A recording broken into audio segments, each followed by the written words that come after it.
I'm a little rusty on it. I'll hum it for you.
I'd be fine with your jokes, but I'm not sure about Dark Brandon. All right, how is everyone doing? Oh my goodness. You know, I gotta be really honest with you guys.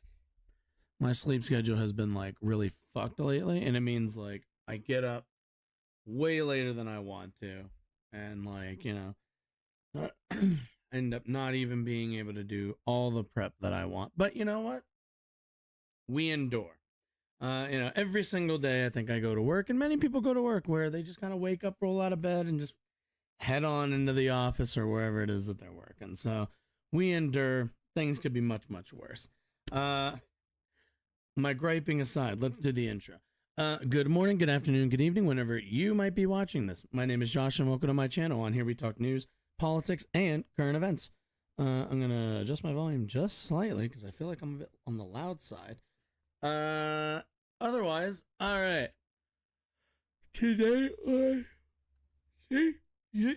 Today on the show, Donald Trump has received notice that he is the target of a criminal probe. This is most likely the one down in Georgia, if I remember correctly. Oh no, this is just from the DOJ. Okay. From the DOJ, fundraising numbers for Desantis not looking great as the alternative horse to be betting on. After that, okay, we're gonna have a bit of fun because I want to look at this this Marjorie Taylor Greene music video or whatever it is called. We'll take a look at that. And you know how I said that conservatives have a really hard time with media literacy? Yeah, it's gonna be one of those. What else? The quartering is still beating the drum of Bud Light and Target. We'll kind of take a look at an update to that story. After that, breaking points. A bit skeptical. I'm a bit shocked. Breaking Points did an interview with I didn't catch the host's name, but a conservative host. I think it was Stuckey something, Ali Stuckey. I think that was their name. And they spoke about Andrew Tate and his interesting take on men's rights and masculinity and a bunch of other stuff. I was a bit worried when I first watched it, but maybe the right wing's finally getting that Andrew Tate isn't the guy to tie themselves to. And then I want to take a look at finally Candace Owens and who is that? Officer Tatum. Yep.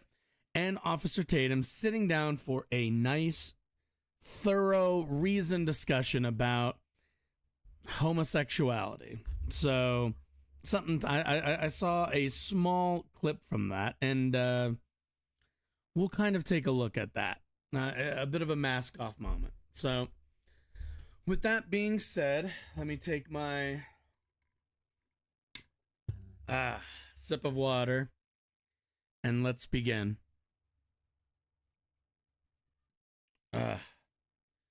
Donald Trump once again under investigation by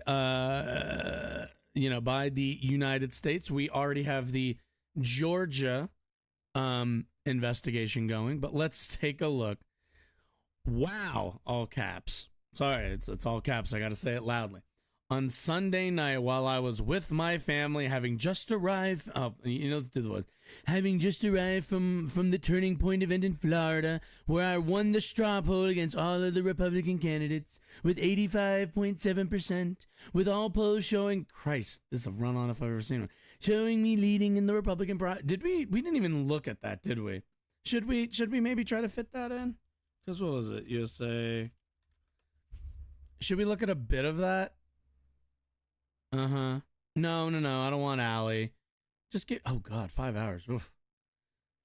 Fucking an hour and a half of the, how do people live? Okay, give me like highlights. I do kind of want to watch some of this. Oh boy, I couldn't spell that at all. Trump press takes stage at turning points.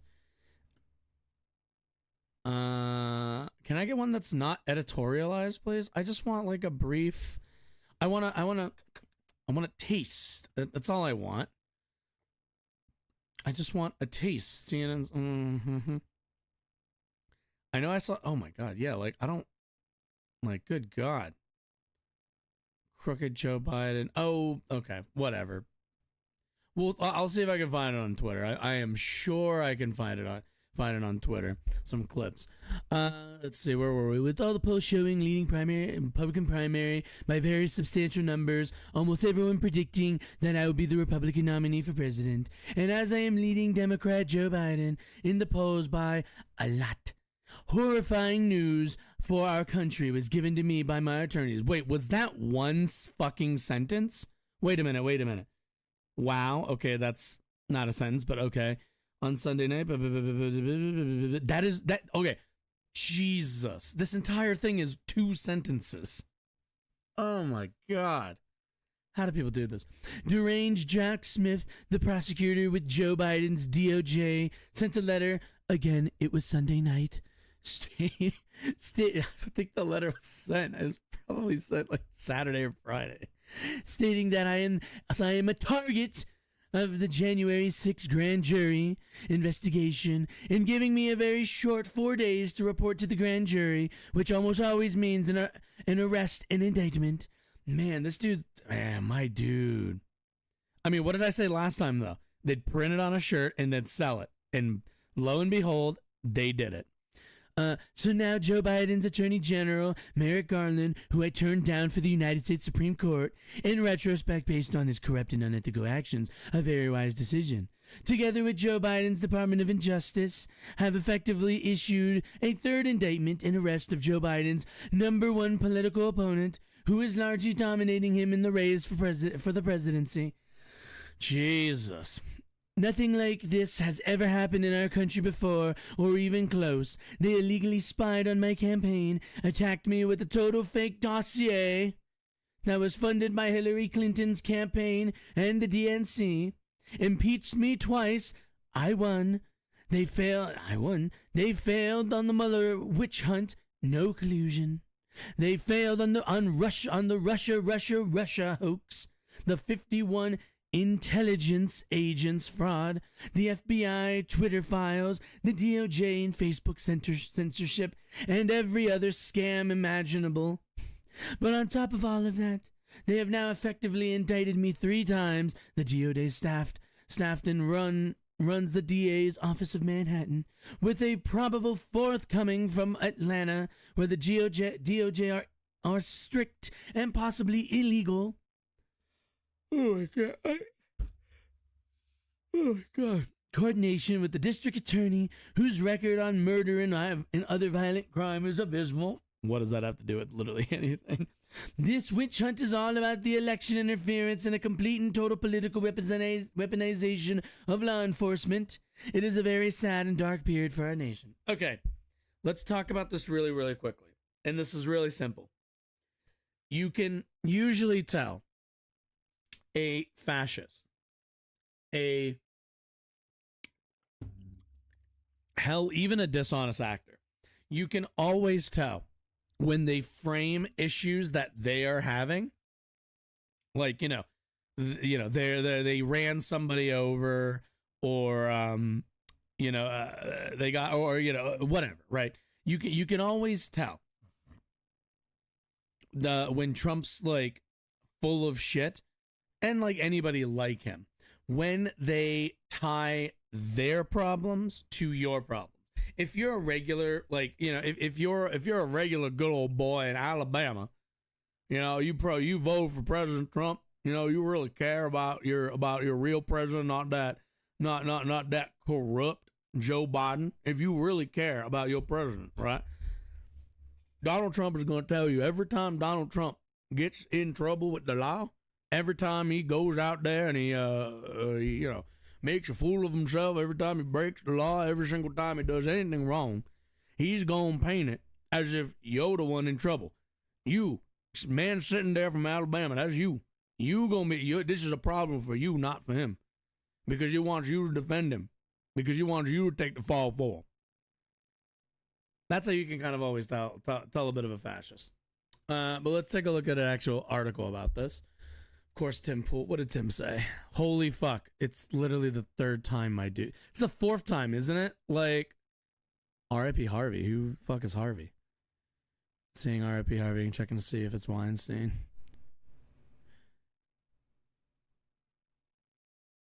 I have no. What the fuck? What is this? 4 weeks in shelter. Oh, it's a dog? Okay. Well, that's oh no, Sneakos? Oh no. What the fuck is this? Okay, we're getting distracted. Anyway. Criminal. All right. Trump is notified. He's a target of the U.S. criminal probe. Yeah. We know that. Former President Donald Trump said Tuesday he has received a letter informing him that he is a target of the Justice Department's investigation into efforts to overturn the results of the 2020 presidential election, and an indication that he could soon be charged by U.S. prosecutors. New federal charges on top of the existing state and federal counts in New York and Florida, and a separate election interference investigation nearing conclusion in Georgia would add to the list of legal problems for Trump as he pursues the 2024 Republican presidential nomination. Let's be clear here, none of this hurts that chance. Trump disclosed the existence of a target letter in a post in his Truth Social platform, saying he received it Sunday night, that he anticipates being indicted. Such a letter often precedes an indictment and is used to advise individuals under investigation that prosecutors have gathered evidence linking them to a crime. Trump himself received one soon before being charged last month in a separate investigation into the legal retention of classified documents. A spokesman for special counsel Jack Smith, whose office is leading the investigation, declined to comment. Legal experts have said potential charges could include conspiracy to defraud the United States and obstruction of an official proceeding. In this case, Congress's certification of President Joe Biden's electoral victory. Smith's team has cast a broad net in its investigation into attempts by Trump and his allies to block the transfer of power to Biden in the days leading up to the January 6th riot at the U.S. Capitol, when Trump loyalists stormed the building in a bid to disrupt the certification of state electoral votes in Congress. More than 1,000 people accused of participating in the riot have been charged. Sometimes I feel like we kind of forget that, like, we had a whole ass, like, uprising. Uprising at our state, at our, like, country's capital. Sometimes I feel like we don't, like, acknowledge that, or at least, like, we try to pretend that it's not, like, what it is. Smith's probes entered on a broad range of efforts by Trump and allies to keep him in office, including a role played by lawyers in pressing for the overturning of results, as well as plans for slates of fake electors in multiple battleground states won by Biden to submit false electoral certificates to Congress. Prosecutors have questioned multiple Trump administration officials before a grand jury in Washington, including former Vice President Mike Pence, who was repeatedly pressured by Trump to ignore his constitutional duty and block the counting in Congress of electoral votes on January 6th. They've also interviewed other Trump advisors, including former Trump lawyer Rudy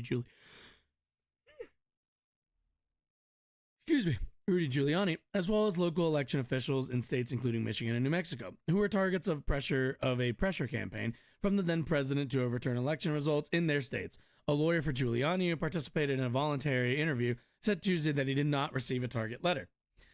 Trump has consistently denied wrongdoing and did so again in his Tuesday post, writing, "Under the United States Constitution, I have the right to protest an election that I am fully convinced was rigged and stolen, just as the Democrats have done against me in 2016 and many others have done over the ages."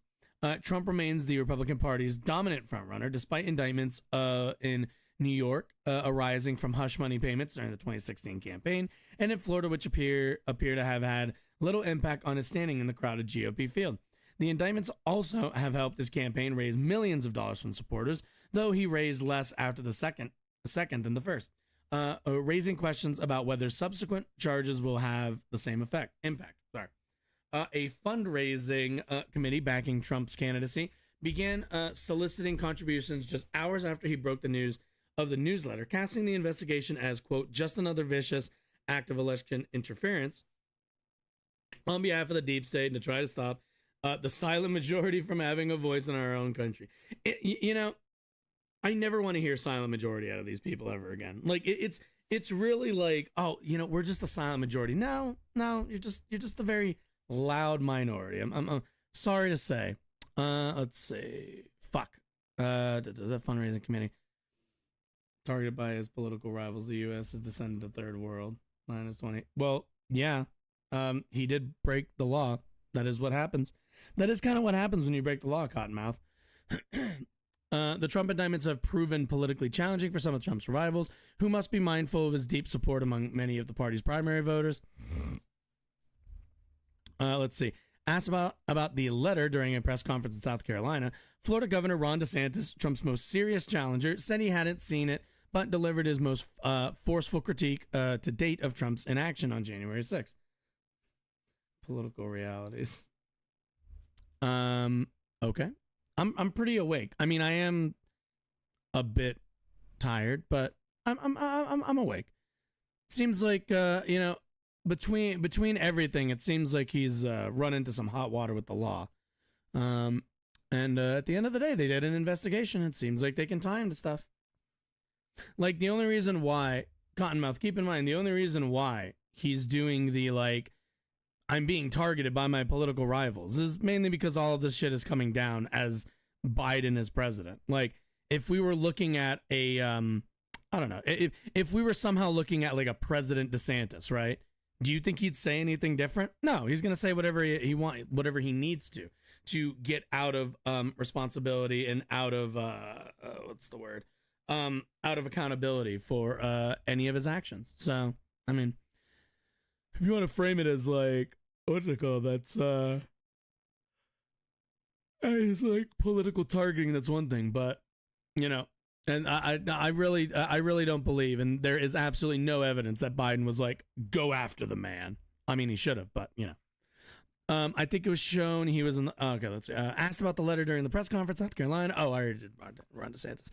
I think it was shown how he was in the White House and didn't do anything while things were going on. He should have come out more forcefully, DeSantis said. However, he added, but to try to criminalize that's a different issue entirely.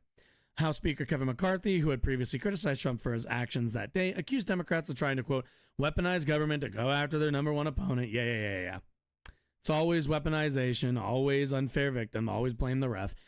Trump, since leaving office, has increasingly downplayed the events of January 6th, describing the rally he held that day as a love fest and quote, a beautiful thing. He has also embraced defendants jailed over their alleged roles in the insurrection, including promising to pardon a large portion and to issue an official apology to them if he is reelected to the White House. In June, that's actually really politically smart. Whatever you want to say of whether I think that's like absolutely, what's the word?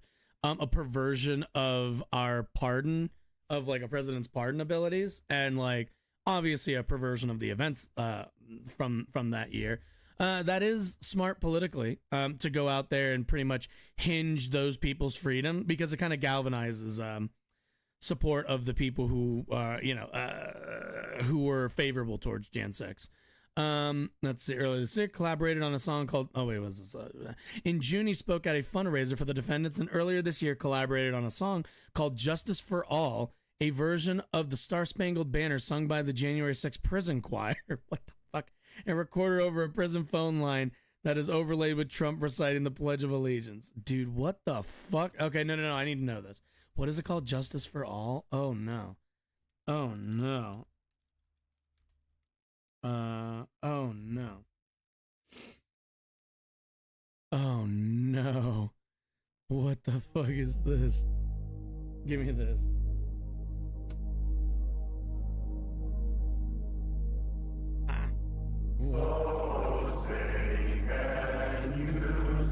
Dude, okay, first of all, am I the only one who's like, whoa, this is just the Purge, right? This sounds like this sounds like a Purge trailer.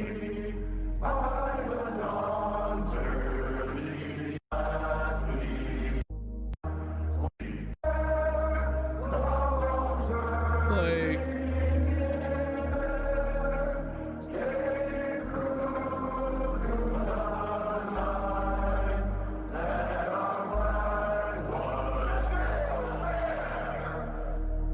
one nation, under God.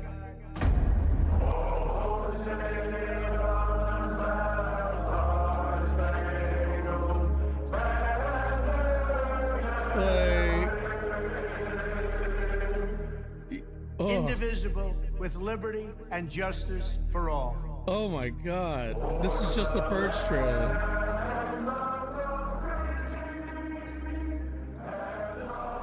All right, we're done with this. Oh my God, I can't do more. That's fucking terrifying. Woof. Jesus. All right, anyway, where were we? Cottonmouth, what are you on about? What is this? How to base at 30. Oh, I'm assuming we're talking about Hillary. Felony charge. Each a potential felony charge, yet nothing was done to her. Let's see. Biden's take bribes from around the globe. Oh, but can you show me proof of that? Also, can you show me that that's Joe Biden? Not rule of law. There's only power. I mean, in terms of politics, yeah, politics is all about power. You would also have to prove all of the, the like collusion and, everything else. Hunter Biden. Hunter's not in the government. Hunter is a private citizen. That's, I will Cottonmouth. I will enjoy my stream. A reaction. There is an equal and opposite reaction. That's not how people work. That's chemistry. Okay. Whatever. One purpose of the target letter is to advise a potential defendant that he or she has a right to appear before the grand jury. Trump said in his post that he has been given, quote, a very short 4 days to report to the grand jury, which almost always means an arrest and indictment. Aides did not immediately respond to questions seeking further information. Prosecutors in Georgia are conducting a separate investigation into efforts by Trump to reverse his election laws in that state. With the top prosecutor in Fulton County signaling that she expects to announce charging decisions next month. In his post on Tuesday, Trump wrote that quote, they have now effectively indicted me 3 times with a probable 4th coming from Atlanta, and added in capital letters, this witch hunt is all about election interference and complete total political weaponization of law enforcement. Yeah. Don't break the law. How about that? Trump was indicted last month on 37 federal felony counts in relation to accusations of illegally retaining hundreds of classified documents at his Florida estate, Mar-a-Lago. He has pleaded not guilty. A pretrial conference in that case was set for Tuesday afternoon in Fort Pierce, Florida. Yeah, keep in mind also the fucking the documents case is like a complete that's like a complete unforced error on his part. Like that's a you probably shouldn't have been stupid sort of scenario. But we are talking about Trump, unfortunately. The guy has a bit of a tough time not being a dumbass.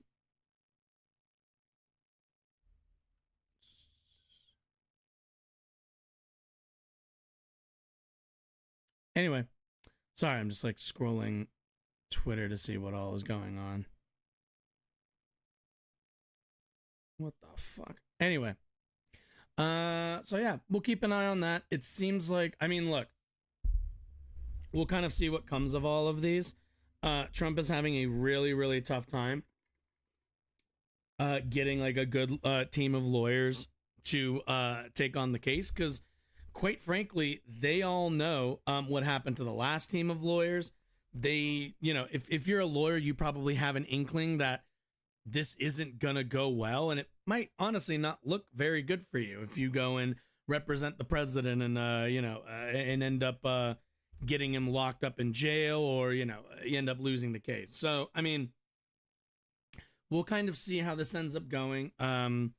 Regardless, he's gonna run on this. He's gonna run on his victimhood. He's gonna run on his unearned I guess on his what's the word, unearned fury over this, and we'll kind of see. I think I still I don't. Let's take a look real quick. I'm kind of curious. Let's see, do we have Republican primary polls? 1 second, we got to put this back to national poll. Let's see. What do we have here? Rasmussen. Don't care. Morning consult. Oh, I'll take.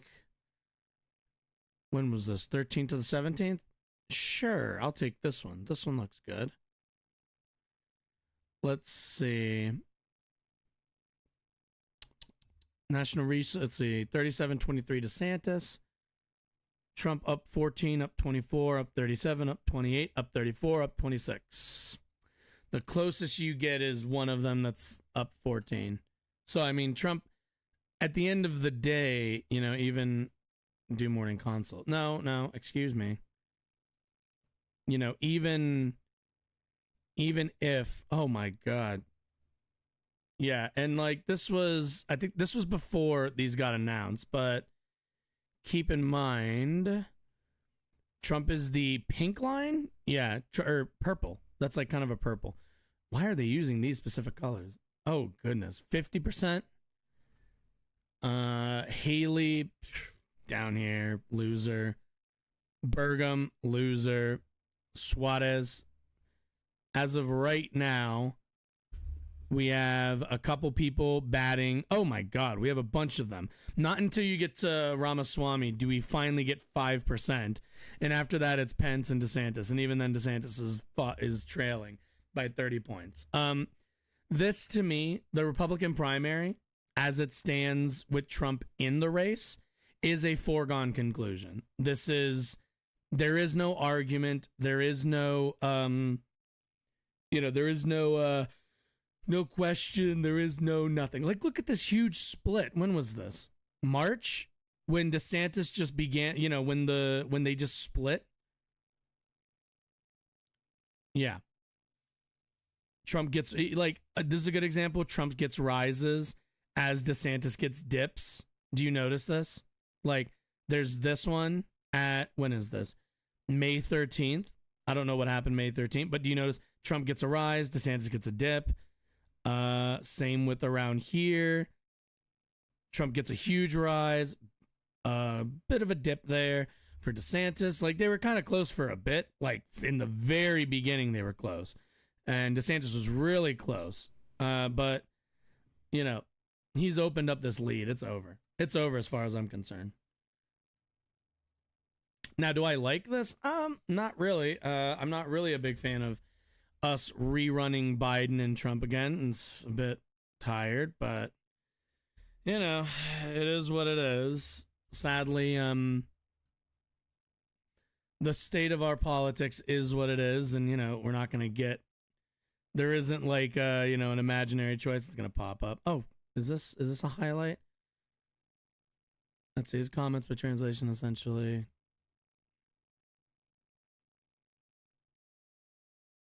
Oh my God, they have Steve Bannon at this thing too. Oh my God. Anyway, all right, let's take a look at DeSantis's numbers. As we kind of already discussed a little bit just now, looking at the polling.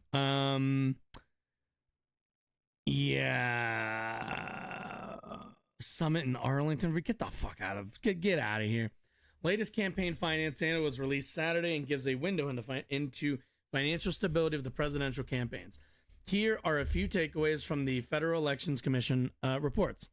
1. DeSantis has a small donor problem, which could be a long-term issue. Ron DeSantis' campaign is relying heavily on large donors, many of whom have already given the maximum allowed, as his campaign struggles to catch up to former President Donald Trump. In the GOP presidential primary, NPR analysis of the most recent campaign finance data release shows, in fact, 70% of DeSantis' donors have given the max. Just 15% of DeSantis' contributions have come from small donors, those given less than $200.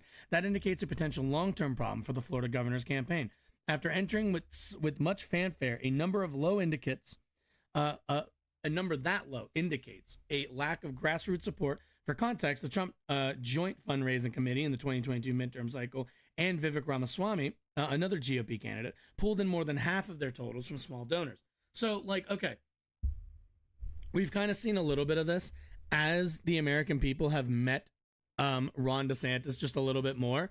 It doesn't really seem like he has the charisma, the personality, or really any of the politics that the American people writ large are looking for in a candidate. Quite frankly, Ron DeSantis is Trump is Diet Trump. He's Trump Zero. He's Trump without the calories. But unfortunately, he's also got all of the toxic replacements for those calories, much like in the same way Diet Coke does. And people are kind of, I think, finding out, this guy is kind of a weirdo and not incredibly charismatic and kind of just like eh. I think my dad kind of likes DeSantis, but like he hasn't seen much of him. And so far, when I asked him last time I spoke to him, it was very much like, I like the guy, he's all right, but I don't know why he's running. He should really have waited until after Trump's second term, which, man, I don't know how you make that kind of error. Like jumping in this early, like, ugh. The data also shows that DeSantis spent roughly $8 million in the first 5.5 weeks of his campaign. That's a rate of about $1.5 million a week, while DeSantis has raised the most money of the GOP presidential candidates, just over $20 million, and still has $12 million in cash on hand. At a rate of $1.5 million a week, he would need about $42 million more to make it to the January 15th Iowa caucus. Also, $3 million of the $20 million DeSantis raised is earmarked for the general election and cannot be used for a primary, as Political notes. Oh boy, that's interesting. It is likely why DeSantis is reportedly shedding staff, letting go of a dozen staffers in a cost-cutting measure, according to NBC News. It also likely means he is going to be relying heavily on the super PAC supporting him to run ads and do a lot of the messaging work, usually reserved for the candidate and campaign. Oh yeah, he's also got like some super PAC basically running his campaign, which is, from what I understand, according to campaign finance laws, a bit of a loophole, but like is supposed to be illegal, but or at the very least is supposed to be not kosher in terms of election regulations, but it seems like they're just going to go through with it anyway and deal with the consequences. One of those, what's the word I'm looking for? Better to ask forgiveness than to ask permission. Legally, candidates and super PACs supporting them are not allowed to have any contact. Oh yeah, there you go, right there. The health of Trump's finances is difficult to assess at this point. Trump has different committees raising money, the campaign, a joint fundraising committee, and a PAC supporting him. The joint fundraising committee, set up before his presidential election, is able to transfer him campaign money and has done so to the tune of tens of millions of dollars. But these committees have a different reporting deadline than the campaign itself. The end of this month is the next one, so the full picture is not yet clear. That's the case, by the way, for super PAC supporting super PACs supporting the rest of these campaigns. And these super PACs have been generally spending just slightly less than the campaigns themselves. The Trump campaign says it raised more than $35 million this quarter. Combined with the joint fundraising committee, only $17.7 million, though, was reported as of Saturday's deadline from the campaign itself this quarter. That did include a transfer of about $15 million from the joint fundraising committee. The New York Times has reported that some of the money from the joint fundraising committee has gone to another PAC as a way to pay his legal bills. Trump has been indicted in 2 different states and could face more charges related to election interference and the January 6th insurrection, which he is now. But Trump likely does not face the grassroots fundraising problem of DeSantis. In the 2022 midterm cycle, the joint fundraising committee raised more than $150 million, and more than half came from small donors. Number 3, rich guys are burning through their money. Oh, we're well aware. Aside from Trump, 2 other Republican candidates are very wealthy. Ramaswamy, a former tech CEO, estimated to be worth... Wait, he's a tech CEO? Oh, God. Estimated worth about $630 million, and North Dakota Governor Doug Burgum, who is a billionaire. Oh, lovely. Good job. Really great job there, Republicans. Really, really great job. Just like let the millionaires and the billionaires run your it's really funny to me, right? Because like in the Republican Party, you have like a lot of the QAnon people, and you have a lot of these anti-establishment types who are all, the global elites and all the rich rigged the game, and the average man. And these are who their candidates are. Fucking billionaires, fucking tech CEO millionaires. These are your representatives, Republican Party. These, like, to any Republican voter, like, what, a tech CEO? Really? Like, Hey, Ramaswamy has either donated or loaned himself $16 million so far, while Burgum has loaned himself $10.2 million, according to the campaign fundraising data. Ramaswamy also spent more than $10 million so far, the most of any GOP presidential primary candidate's campaign. That's a burn rate of 53%. Burgum, that's a burn rate of 53%. Burgum, who was only in the race 3 weeks when these reports had to be filed, has also spent a significant amount of what he's poured in. He spent a total of $8.1 million. That's a 69 percent burn rate. Ramaswamy has raised about $3 million from donors so far, less than Desantis, Trump, former South Carolina Governor Nikki Haley, Tim Scott, but more than former New Jersey Governor Chris Christie. Is Christie back in the race again? Oh, Christ. Burgum at 1.6, former Vice President Mike Pence, 1.2, Mayor Francis Suarez, less than $1 million, Asa Hutchinson, $500,000, and former Representative Will Hurd, half of that. Jesus. RFK Jr. likely won't beat Biden, but there's no denying there's a slice of the country listening to him. Yeah, it's conservatives. Robert F. Kennedy Jr., a vaccine conspiracy theorist critical of the war in Ukraine, and the nephew of former President John F. Kennedy, who is challenging President Biden in the Democratic primary, has raised about $6.4 million so far.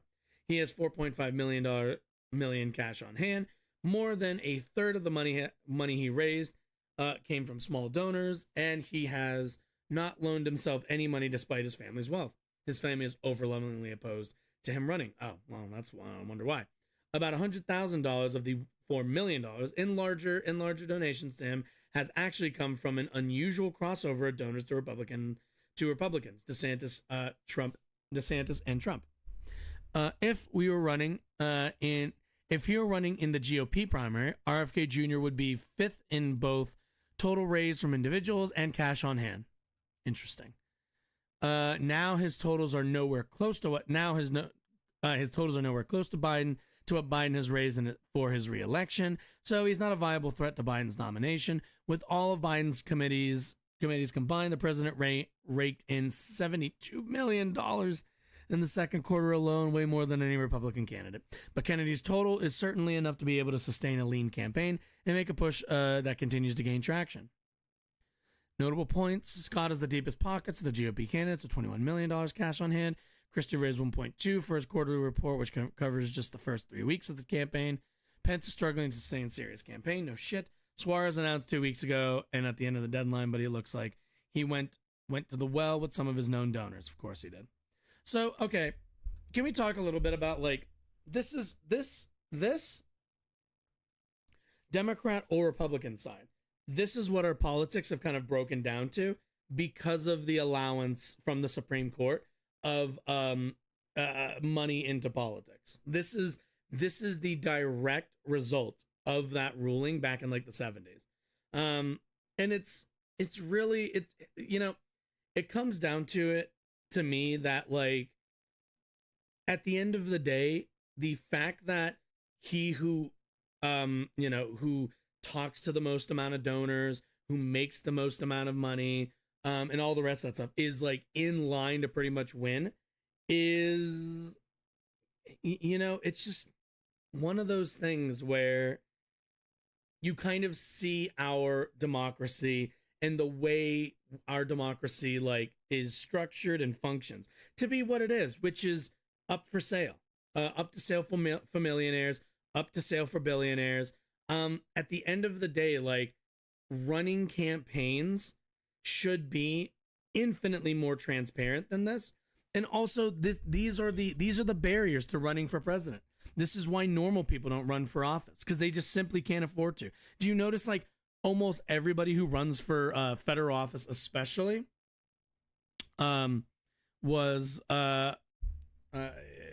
always like a lawyer, or I think like some of them are doctors, but frequently a lot of them are like lawyers. A lot of them are small business people. And it's just like, yeah, unless you're like rich, you basically can't represent like, you can't run for federal office. And then if you do, you're just spending all of your time, dialing for donors. We've heard that before. Citizens United was 2010. Yeah, I'm referring to, fuck, what is it? God damn it. I mean, Citizens United is a mess too. But that's not what I'm referring to. Fuck. Money. Speech. Office, and you're gonna have to cry about it. I don't really cry. No. 1970s? 1970s? I don't remember what it was. Is it Buckley? Yeah, Buckley Vallejo. That's what it is. Yep. Landmark decision of the U.S. Supreme Court on campaign finance. A majority of justices held that, as provided in Section 608, the federal limits on election expenditures are unconstitutional. In a per curiam by the court opinion, they ruled that expenditure limits contravene the First Amendment provision of the freedom of speech. Because the restriction of spending for political communications necessarily reduces the quantity of expression. Okay, so yeah. So they pretty much ruled that, like, you should be allowed to, like, spend a bunch of money on campaigns. Because I think, if I remember correctly, I've heard the argument from people before where it's like, oh, well, you know, what if I want to go volunteer for this or that candidate, but, you know, I'm like, you know, I work 40 hours a week, and the only way that I, like, can support and express my support is through like monetary donations. And that's where they ruled, like, okay, in that case, then, like, you know, those monetary donations are the equivalent to your political speech, which is fucking asinine. Mainly because, like, the idea, like I understand the concept, like, oh, you don't have time, this is the only way, but the problem with that is that you can't, if I express every single day, right? I come on here and I express my political views, right? But, like, nobody can buy anything with those, right? Like there's nothing that anybody can buy with somebody's, you know, political support or political speech, right? Like, normal speech, if you're just like, oh yeah, I support this person, I'm going to vote for them, and you tell somebody else, that is, you know, that is valuable to a campaign. But, like, they can't do anything with that. That's just support, right? But, like, making it so money is equivalent to that is absurd, because you can buy things with that. You can buy influence with that. Like, you give a campaign $1 million. Like, if somebody gives you know, Joe Biden's campaign $1 million, and I go on Twitter and go, I support Joe Biden for the president of the United States. Everyone and anyone who follows me or who pays attention to what I say should also follow him. Guess who's going to actually pick up the phone? Like, who's going to get the, you know, if I call in and the person who gives Biden like $1 million, like, whose phone call do you think he's taking? He's taking the guy who gives him cold hard $1 million cash. That's just how it generally works. You know, people who throw their support verbally through actual speech, they get a nice, thank you, chief, I appreciate that.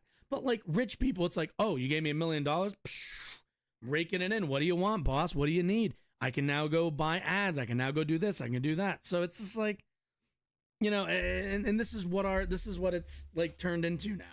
We've allowed a lot of this money, and we've allowed this what's it called? We've allowed this understanding to undermine, like, what is supposed to be a democracy. But yeah, and then Citizens United obviously made it worse, because if I remember correctly, I think Citizens United actually came up. Let's go look at that really quickly. Wikipedia.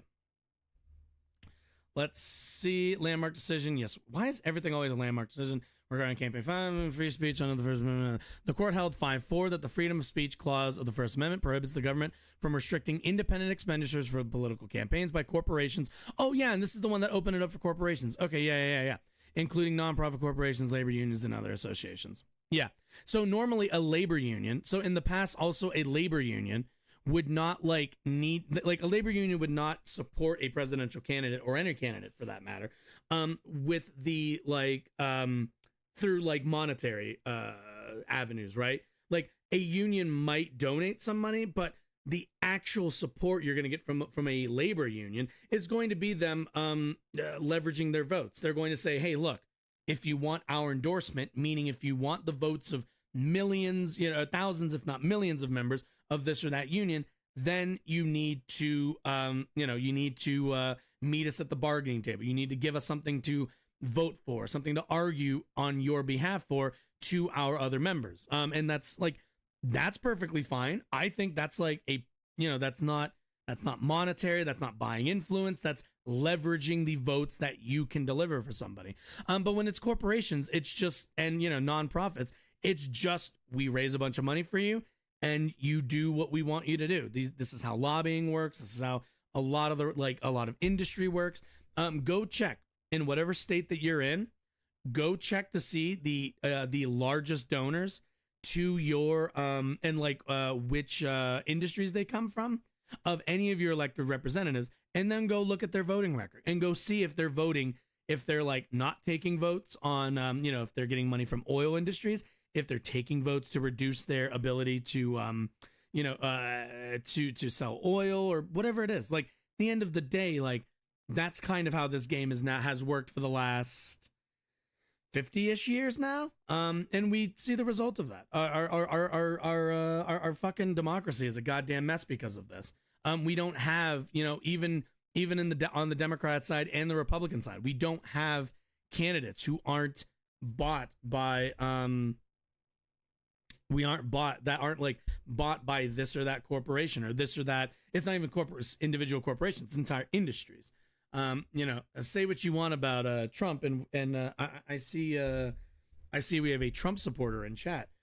Say what you want about Trump. The dude raises a lot of small donor money from normal people, which I commend. He obviously takes a lot of money from other avenues, but at the end of the day, he does take money from he does take money from a lot of his support comes from small donors, which luckily Bernie Sanders came through and made kind of a mainstream thing. But like, if Bernie wasn't going to do it, then at least from the on the Democratic side, that wasn't going to happen anytime soon.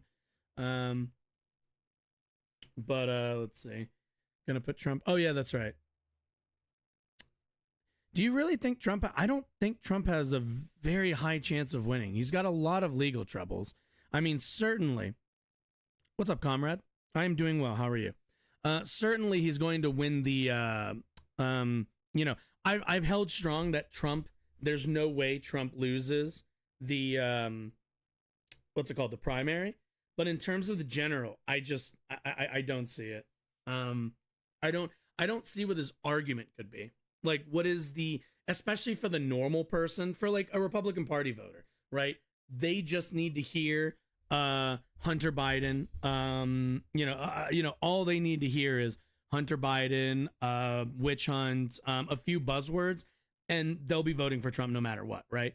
But it's like for a normal, for an independent voter, especially, which is what a lot of this next election is probably going to be hinging on, is a lot of independent voters. I just don't see where the support is. I don't see where the interest is. Biden's numbers are, last time I checked, they're not great in terms of his approval rating, but I don't really think that's going to end up mattering to the degree that people think it is. Let's see if we can find it. Approval ratings? Yeah, let's go approval ratings. What are we looking for? We are looking for Biden, but I don't. Biden approval. Here we go. July 14th. Let's take a look. Let's see. Yeah.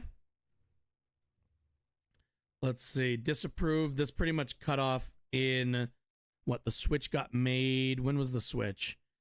In August of 2021. I don't actually remember. God, that feels like so long ago. And then it's pretty much stayed on the same track. Somewhere in the high 30s, low 40s of approval. Afghan. Oh, that makes sense. Okay, that makes sense. That makes a lot of sense. Thank you. Thank you, comrade. Let's see. Yeah. And this is like the thing also. I mean, could we look at the methodology? It doesn't really matter. Like, because at the end of the day, the question, actually, let's look. Do we have any, let's, I know that. I want to know, do we have general elections yet? Let's see. Jeez. Oh my goodness. What happened to a nice chart? I like that nice. Okay. Okay. Let's zoom in so you guys can read. Let's see. July 14th, looks like 1,000 people from premise. 3733 DeSantis, or 3733 Biden. 3129 DeSantis. Let's see. 4042 Trump. Oh, Trump's up too. Okay. And then in this one, Trump's up 7. Okay, maybe I'm full of shit. I still kind of don't. I still think it's too early, but either way, I mean, DeSantis actually has worse numbers than Trump, which I'm actually a bit surprised by. They're tied here on the 11th. Trump's up by 1. That's pretty meaningless. The one that's up by 7 is pretty meaningful. The one up by 2, that's not bad. Let's see. Oh God, is this fucking RFK Jr. and Tim Scott? How is it you're RFK Jr.? How is RFK Jr. losing in a hypothetical to Tim Scott? Jesus. Biden's up 5 on Scott. Kennedy's up 6 on Trump. That's interesting. And on this one, Biden's up 12, but this was also earlier in the month. Yeah.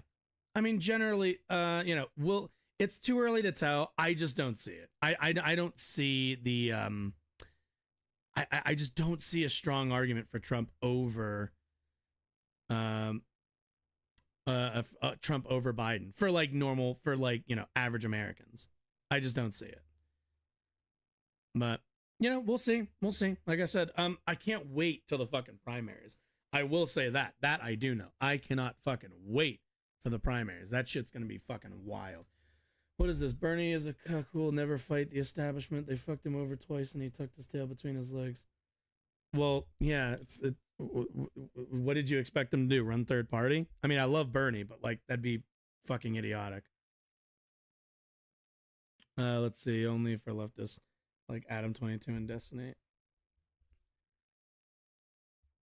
Yeah, people who say they could never be cucked kind of tend to be the ones who are. Okay, let's shift into the legally distinct fun half, shall we? That sounds good. Yeah, let's do it.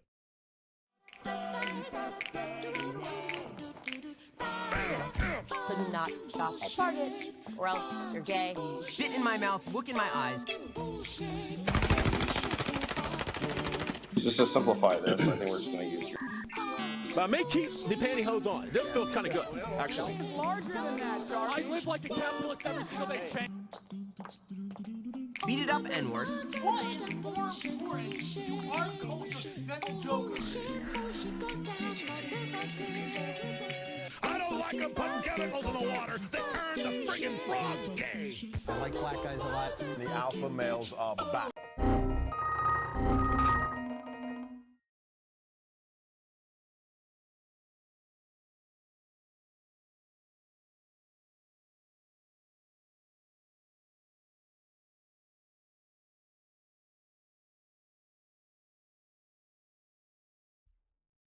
All right. Sorry. And I forgot to even take a sip of water. I did all that and got distracted.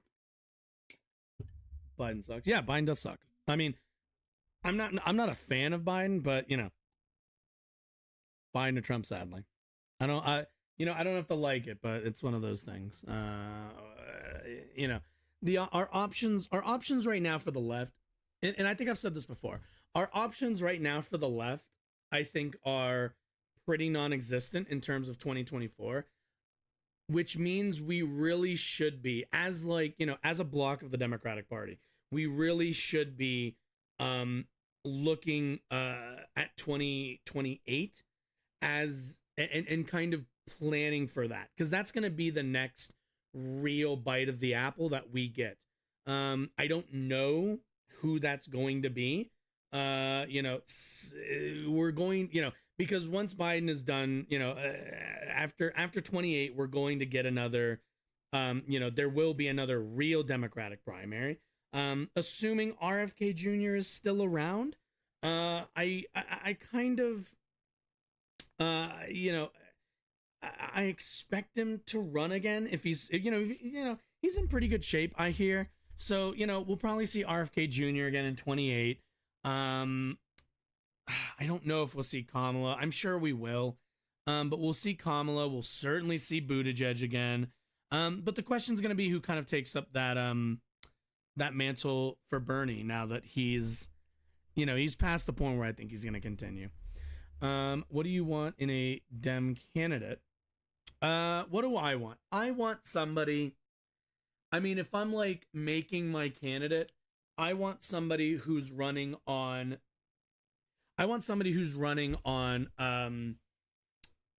On like deep support for the labor action that we've been seeing over the last I would say probably about like 2 years or so. We've seen like a lot of good labor action. I want Biden touts himself as a pro-labor president, and to a degree, yes, but we also have a lot of examples where Biden eventually folds to business. I want to see somebody who is as pro-business as like Lena Khan is, anti-big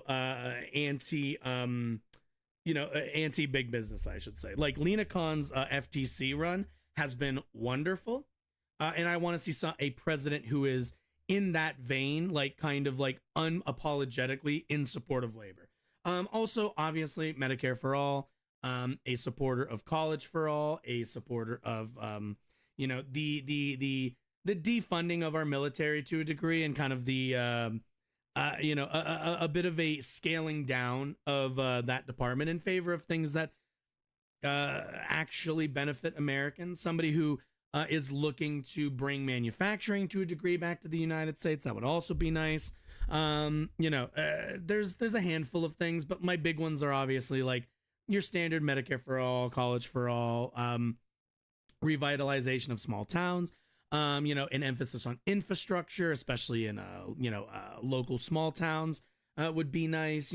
Like what we have in this country is a lot of problems with investment, right? Because we've divested so many resources from, a good example is like Detroit. Detroit got gutted because the entire auto industry decided that it would be more financially beneficial to take all of their what's the word I'm looking for? What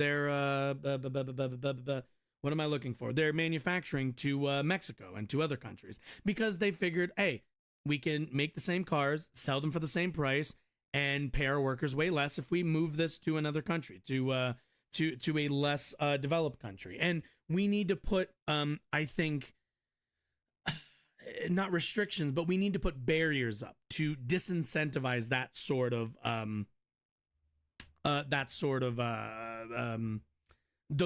decision making, I suppose. I'd also love to see a president who was like supportive of what are they called? What am I thinking? Fuck. I can't think of the word for it right now. That's what it is. Of worker co-ops. That's another thing that I would really love to see is a president who is, it's probably fanciful to say like a strong supporter of worker co-ops, but I would like to see somebody who, kind of bring it up, sprinkle it in there, season it with a little bit of that worker co-op support. I would also love to see that, because I think co-ops are a good way that we head toward more of I think a soft introduction of socialism in this country. We are a far way off from that, but that little Salt Bay sprinkling of it, I think would be really good. But yeah, there's any number of things. There's quite a few things. Hopefully that gave you something to chew on. But speaking of chewing on things, let's chew on some delicious cringe here for a little bit. Let's live, let's love, let's laugh. Let's take a look at this human embarrassment. I didn't put this in the description mainly because this was just a fun one. If you clicked here, this is your treat. You didn't know you were getting this. So all right, let me intro this actually. So Marjorie Taylor Greene, she's popular on the right. One of the most successful fundraisers in the House, especially on the GOP side, and has turned into a bit of a cultural icon, I guess, on on the right, kind of like you know, an AOC, but for you know, small business owners, you know, suburban moms who are scared of black people, and you know, general racists from the South. And with that comes kind of that like, ooh, how do we make Marjorie Taylor Greene cool? You know, what's something cool that we can do? To which we look at, I don't know how to spell this guy's name, the MAGA rapper. What is it? It's Forgiato, whatever. He's a loser. This dude, I guess, made a song for Marjorie Taylor Greene. Let's just dabble. Party of pedophiles. They support grooming children. Even Joe Biden, the president. Oh my God! Imagine opening your rap song with a bunch of like surgeries. Sexualizing children is what pedophiles do to children. Oh yeah. MTG, Maga's MVP. MTG, Maga's MVP. MTG, Maga's MVP.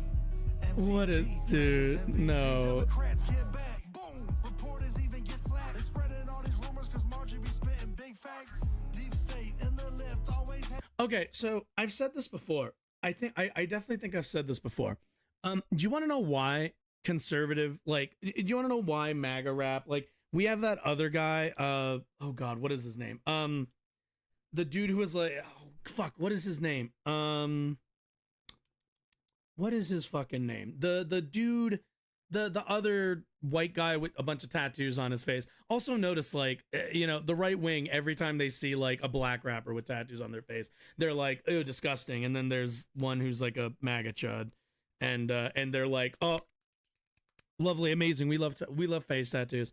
But like the thing about this is always that, like, they don't talk about anything, right? Like, they're not saying anything. They're not expressing like any like artistic value. They're not expressing any kind of like, you know, interesting, they're not like, what's the word I'm looking for? They're not weaving in metaphors. They're not weaving in, you know, not hyperbole. What am I thinking? God damn it. What is it when you rhyme, when something has two different meanings? God, I can't think of it now. My point is that, like, they don't talk about anything, right? They don't talk about themselves. They don't talk about the life they live. They don't talk about any of this shit.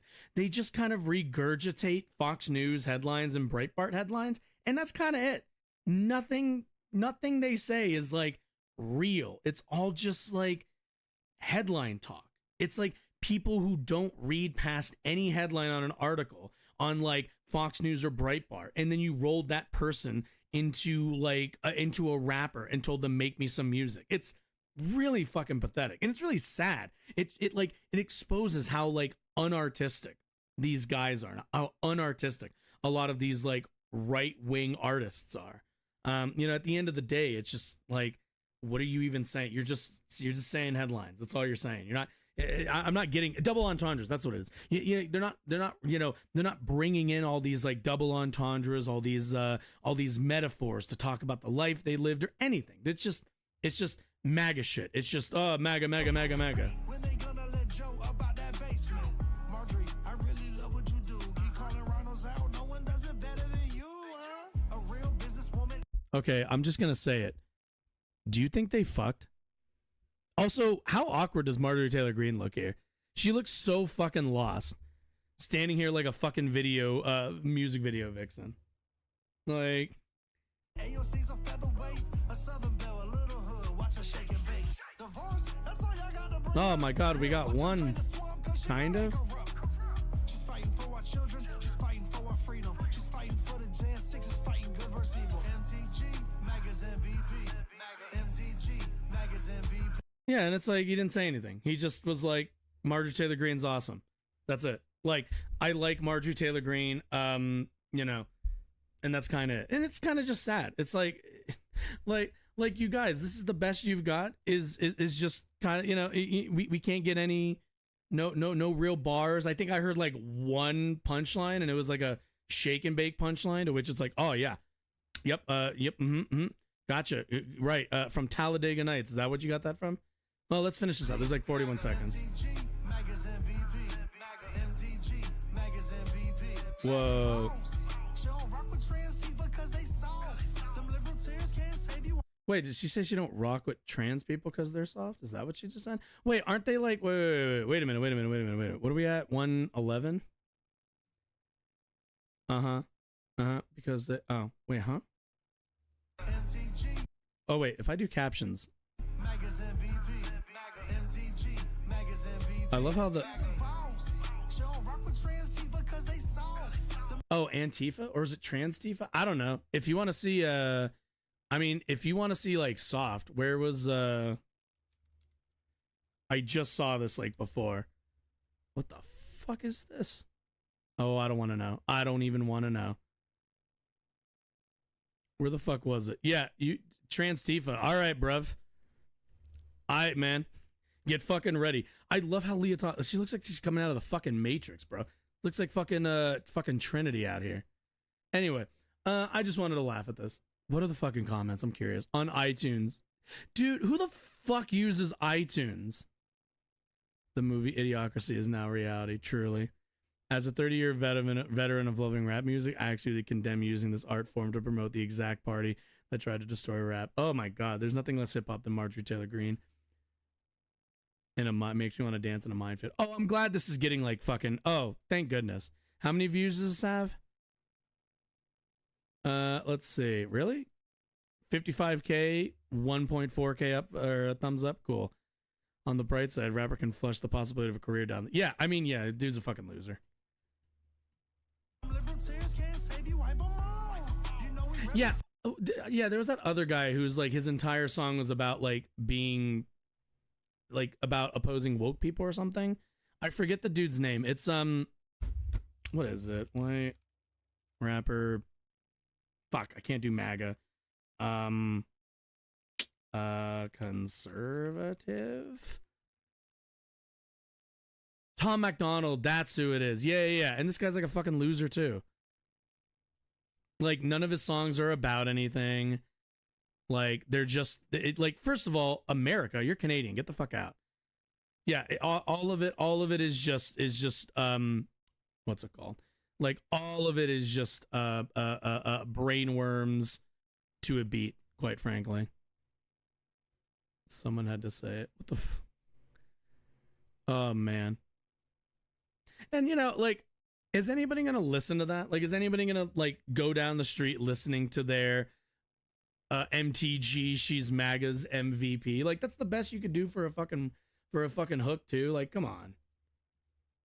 And again, it's just like talk about something. But anyway, what I saw this. What the fuck is going on? Fake ministers all over the world know Malachi. And telling them stay out of the fake churches or you'll die, Matthew. Oh my goodness, what is wrong with people? Choose to live like eunuchs for the sake of the kingdom of heaven are bisexual people that choose partners same sex but oppose in gender. Elijah Forerunner, what the fuck are you on?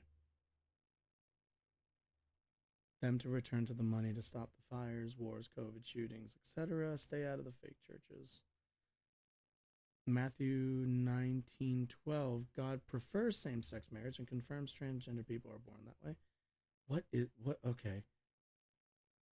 Eunuchs are born that way. Are transgender. Oh my! I don't want to know. Okay. Anyway, let's get back to it. Let's, after reading that, I don't even know how to respond to any of that. Okay. So, what am I thinking? Right. So, Target and Bud Light over the, I guess at the beginning of the summer, into like spring, I suppose, because that was like March Madness, wasn't it? Was the thing. Earlier in the year, Bud Light was targeted by conservative ideologues on the internet for the sin of making one bottle with a trans person and having them promote it on their social media account. Something that happens literally every day with literally every influencer, with literally every kind of brand. But conservatives took it as a deep offense to them, who claimed to not be Bud Light drinkers, but then suddenly became Bud Light not drinkers all of a sudden, and like, you know, whatever. But a couple months later, in the month of June, Target put out their normal, which happens every single year, Pride merch and everything else. and conservatives lost their goddamn mind. Now, it's actually, so if you've been on YouTube for a really long time, because I want to start.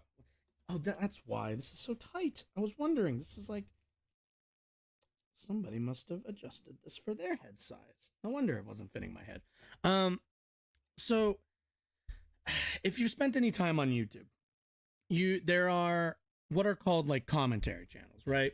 And a lot of these kind of stemmed from a lot of like nerd culture and kind of like what's the word I'm looking for? What is the word I'm looking for? Observation of media and observation of like cultural trends, right? So you'd see a lot of you'd see a lot of like comic book and like MCU channels that every once in a while would like do videos on like the success of the Marvel Cinematic Universe, and you'd see a few of these other things. They also comment on like YouTube drama. They just generally talk about a pretty broad set of topics, video games, all that sort of stuff. But usually they paint themselves as these as like kind of the original internet users. That's kind of the vibe I get, is that like there's like this energy of like, oh, I'm the original nerdy, like I'm into D&D, I'm a geek sort of internet user. I've been here since day one. I'm a veteran here on the internet. And a lot of these channels ended up taking kind of taking this trip into just becoming right-wing reactionary channels. One of them being The Quartering. The Quartering began as kind of a media analysis and like kind of nerd media targeted commentary channel, and once the money kind of runs out, eventually just turned into just another like right-wing clickbait, no brain, idiot take, neckbeard nerd bullshit channel. With that, I saw an update that apparently there's investigations or something into Target for something being illegal. Now, The Quartering has like no understanding of law or like legal terms or really anything outside of probably I don't know, like I don't even really know what the guy knows about. He's always come off to me as a bit of a loser. And that's kind of always been a badge of honor a bit, where it's like, oh, I'm the normal man. I'm not that informed. I'm the normal takes. But let's go take a look. He hasn't gotten off of the Bud Light and Target train because, quite frankly, somebody's got to feed that culture war. So, we don't do a lot of Quartering reactions, so let's do that here, shall we? Yum. So, what's everyone thankful for? I'm thankful for being transgender, and I am thankful for all genders. I'm thankful that there's a black kid at the table. Yes, here. Is that gluten-free? What we value most shouldn't cost more. Here at Target, we love to target your kids. Oh, okay, so it's like a fake. Okay, cool. So it's a fake. That's definitely fake. Piscatios. Remember when Target... Is this guy supposed to be... Look, I know I'm sometimes not the most charismatic person in the world, but is this really the best that the nerdy, right-wing, reactionary Snyderverse motherfuckers? Is this really the best you guys have? Is a guy going, uh-oh. It was drawing the ire of conservatives, and their stock dropped like, I don't know, $20 billion, $27 billion or well, let's look at something this. Gigantic. Let me pull this tweet after up. having a tuck-friendly bathing suits and books. God forbid. That were targeted youth with... Oh my God. So, okay, so we're starting off with the misinformation already. All right, let me back up real quick. And also attorney... Nope, fuck you. Stop it. I hate when it does that. Do that. Like, I'm typing over here on the other screen, and for whatever reason. Attorney General letter. Just show me Twitter. I just want the tweet. Like, when was this tweet published? Let's see. Campaign let's see. Republican Attorney General of the state signed a letter at Target's warning clothes and merchandise sold as part of a retailer's giant product could violate the state's child protection laws. Ooh, interesting. You know, we'll read as much as I hate CNN business. We'll read the article afterwards. Let's. Piscatios. All right. Remember when Target was drawing the ire of conservatives and their stock dropped like, I don't know, $20 billion, $27 billion or something gigantic? Do I need to look up Target stock? I guess we're doing that now. Cool. My goodness. Too many chords, man. Target stock. Let's take a look. Over the last month, let's do what? The Target thing started. Huge dip in June. Yep, and they've stayed low. Yeah. Unfortunately, this he is, I hate to say it, but he is right. Huge drop in June right here. Remember, folks, terrorism works. Keep in mind, he's not going to mention he's just going to say, oh, the stock dropped. Or, oh, people were upset. No, people are always upset about something. It's when there's bomb threats being called into your to your stores that there's a bit of a problem there, After having the quartering pro bomb threats, bathing suits and books, tuck friendly, right. We looked at this. Were, targeted to adults with nope. All of those articles of clothing were for adults.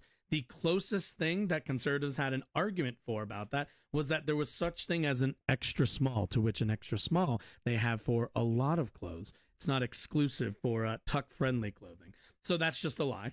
Easy one right there. And everyone was up in arms about that. And people thought nothing would happen. Let's also be clear. It's actually really funny. It's really funny, right?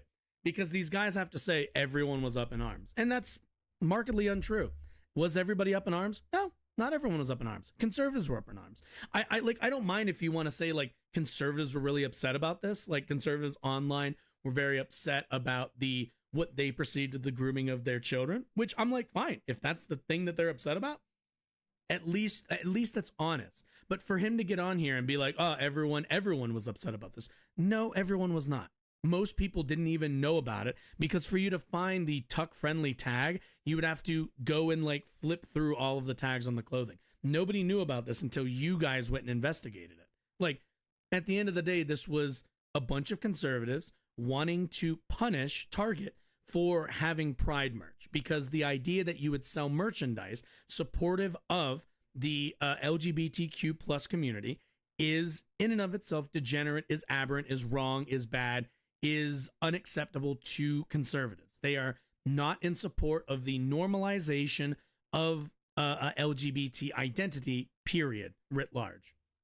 Well, it looks like attorney generals in 7 states have now sent a letter to Target warning them that they may have violated child protection laws with their Pride Month campaign.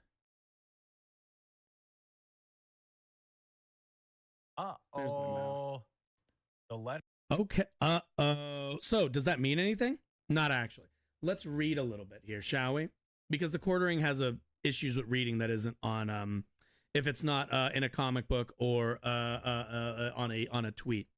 Republican attorney generals from 7 states signed a letter Wednesday to Target, TGT, warning clothes and merchandise sold as part of the retail giant's Pride Month campaign could violate their state's child protection laws. GOP attorneys general from Indiana, Arkansas, Idaho, Kentucky, Mississippi, Missouri, and South Carolina signed a letter writing they were, quote, concerned by the recent events involving the company's Pride campaign. The letter asserts that states are obligated to, quote, enforce state laws protecting children from, quote, content that sexualizes them, including obscenity laws. The letter also suggests Target may be breaching the law by making decisions that are allegedly, quote, unprofitable and not in the best interest of the shareholders, citing it as a violation of the company's fiduciary duty. So keep in mind, Pride Month has been going on at Target for quite a while, actually. I feel like, especially at Target, it's kind of just like, like Target's always had a thriving Pride Month. Only this year did it become an issue, again, because conservatives made it an issue.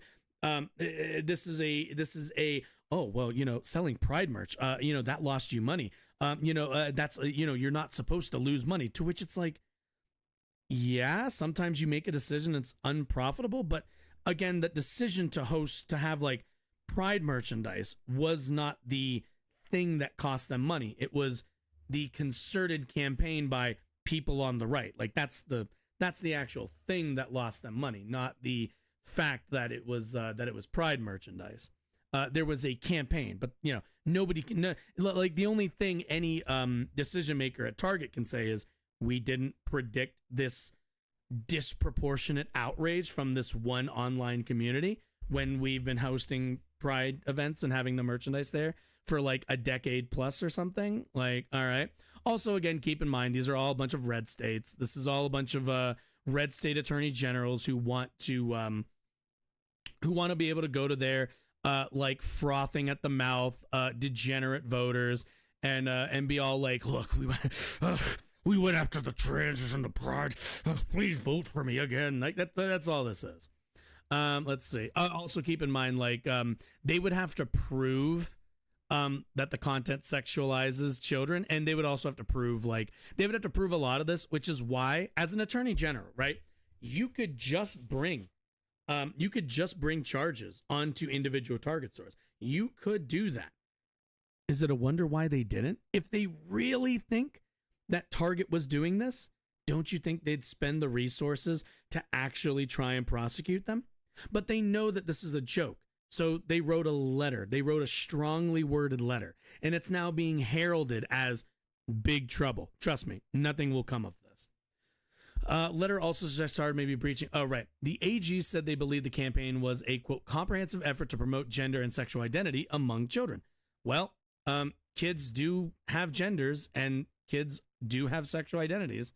That is a thing. Criticizing items such as LGBT-themed onesies, bibs, and overalls, t-shirts, labels, girls, gays, theys, Pride adult drag queen Katya, which depicts a male dressed in female drag, okay, and girls' swimsuits with, quote, tuck-friendly construction. Again, this was for adults. I don't know how many times we have to go over this. It was for adults. We don't really have... There isn't really, nobody's been able to actually forward an honest argument on this. I'm sick and tired of hearing about it. The letter does not provide specific details. Whoa, it doesn't? Regarding potential legal consequences, because there won't be. If Target continues to sell the merchandise in question, it follows a wave of bills introduced in various states, aiming to ban LGBTQ plus content under obscenity laws, as well as nice chat GPT text. Thank you. Wait, do I have chat GPT text? I have wait, I don't know what you're saying. I don't even know what that means. What do you mean? It follows a wave of bills introduced in various states aiming to ban LGBTQ plus content under obscenity laws, as well as a record-shattering year of anti-LGBTQ legislation, with particular scrutiny on gender-affirming healthcare, access for transgender children and teenagers, which has been affecting adults lately. 19 states have passed laws restricting it. Human Rights Campaign, yeah. We know what HRC is going to say. In May, Target said it was removing some products celebrating Pride Month after the company and its employees became the focus of a volatile anti-LGBTQ campaign. The company said threats against employees impacted their sense of safety and well-being, but Target did not specify which products it was removing, the nature of the threats, or where they occurred. Target said it removed from shelves, quote, items that have been at the center of the most significant confrontational behavior. Target did not comment on the letter. Of course they didn't. Again, this is just targeted terrorism. That's all. This is retail terrorism.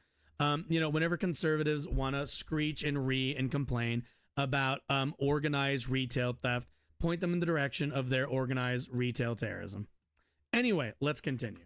Letter then accuses Target of advertising, quote, potentially harmful products potentially to minors. Okay. I don't have a lot of leg to stand on here, but I'm still going to say it. You dumb fat fuck. What are you taking a victory walk lap for? There is no meaningful thing happening here. Here, I'll look like you. Do this. Like, you fucking moron. You brain-addled, one-cell amoeba-like idiot. What are you taking a lap on this for? All of this keep in mind is the self-flagellation of a person who understands nothing about politics, nothing about law, absolutely nothing about really anything. I am sure the quartering could tell me about let me what could he tell me about? I'm sure the quartering could tell me about how Hal Jordan was unfairly maligned in the, what was that? I think it was the 1990s. In the 1990s, and how DC really did a disservice by bringing in Kyle Rayner to take over Green Lantern, and they didn't need to have Hal Jordan go and commit like genocide or whatever. I am sure the quartering could give me an entire fucking college essay bitching about that. What is it? Heat, I think it was back in the 90s.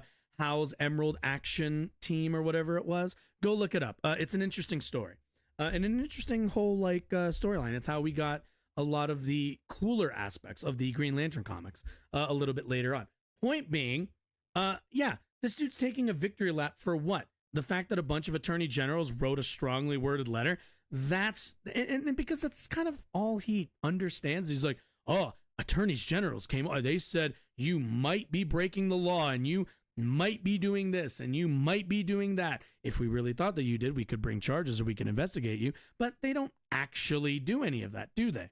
They just, what's the word? This is all political. This is all theater. But like a moron, this guy eats it up.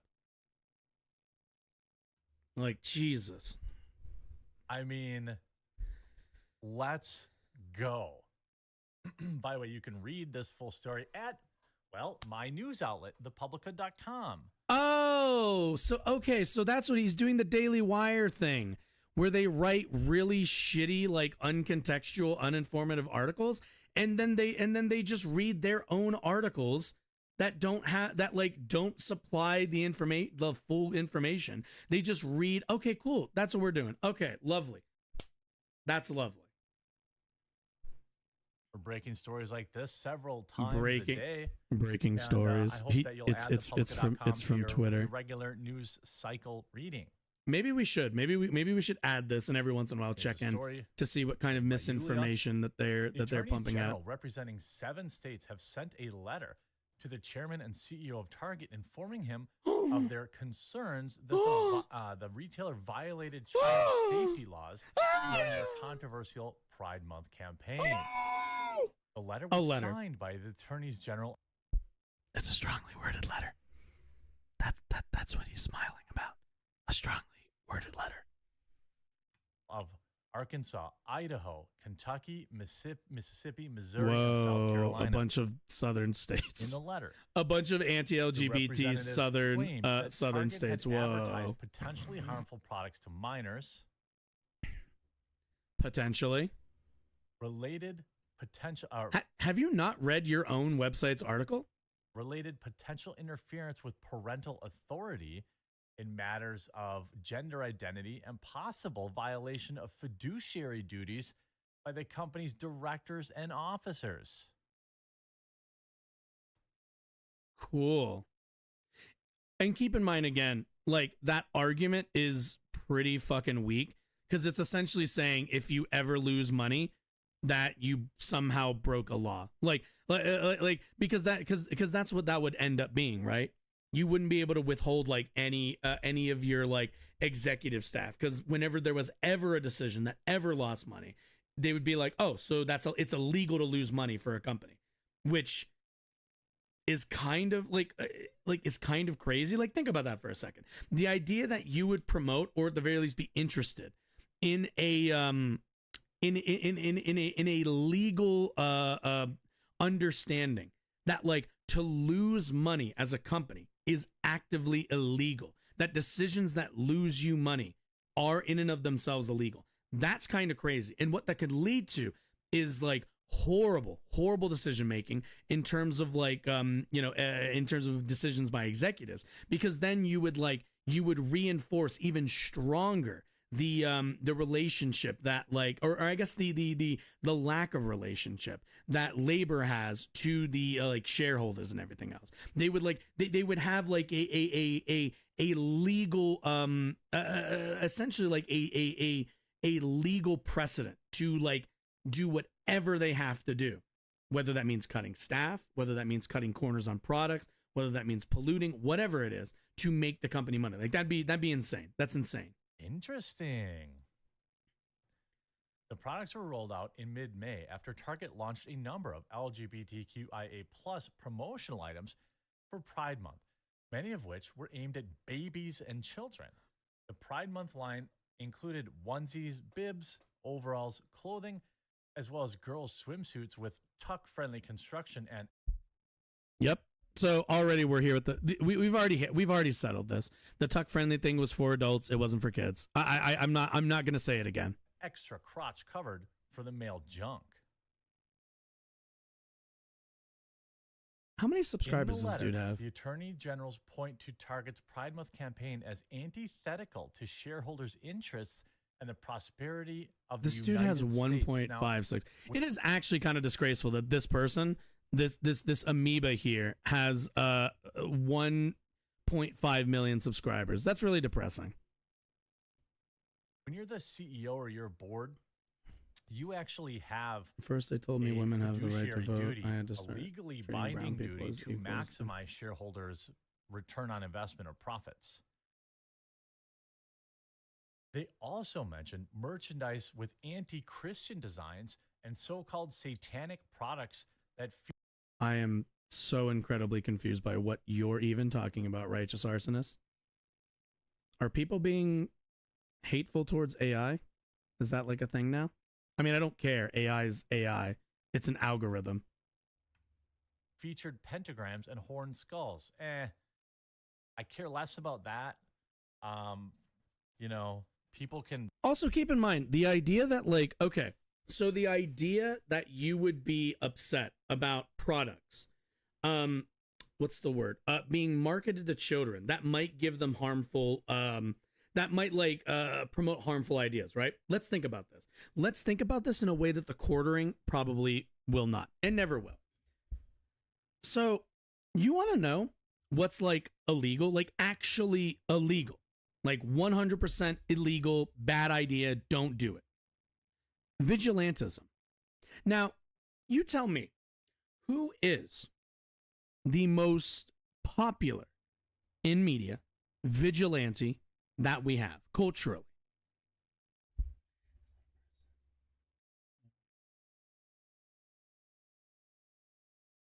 Well, not Valdez, fucking Google Barb, too. Uh-huh. Righteous arsonist, I just want you to know I have no idea what you're talking about. But, point being, the most popular vigilante that we have in our media is Batman. Now, Batman is acting outside of the law and in full illegality, especially when Gordon doesn't arrest him every single time they meet up. Right? Now, do you think it's good that we promote, that we advertise Batman, again, a vigilante, a criminal, to children? Now, I think it's pretty innocuous. It's a cartoon, it's a comic, it's movies, it's fiction, it's whatever, right?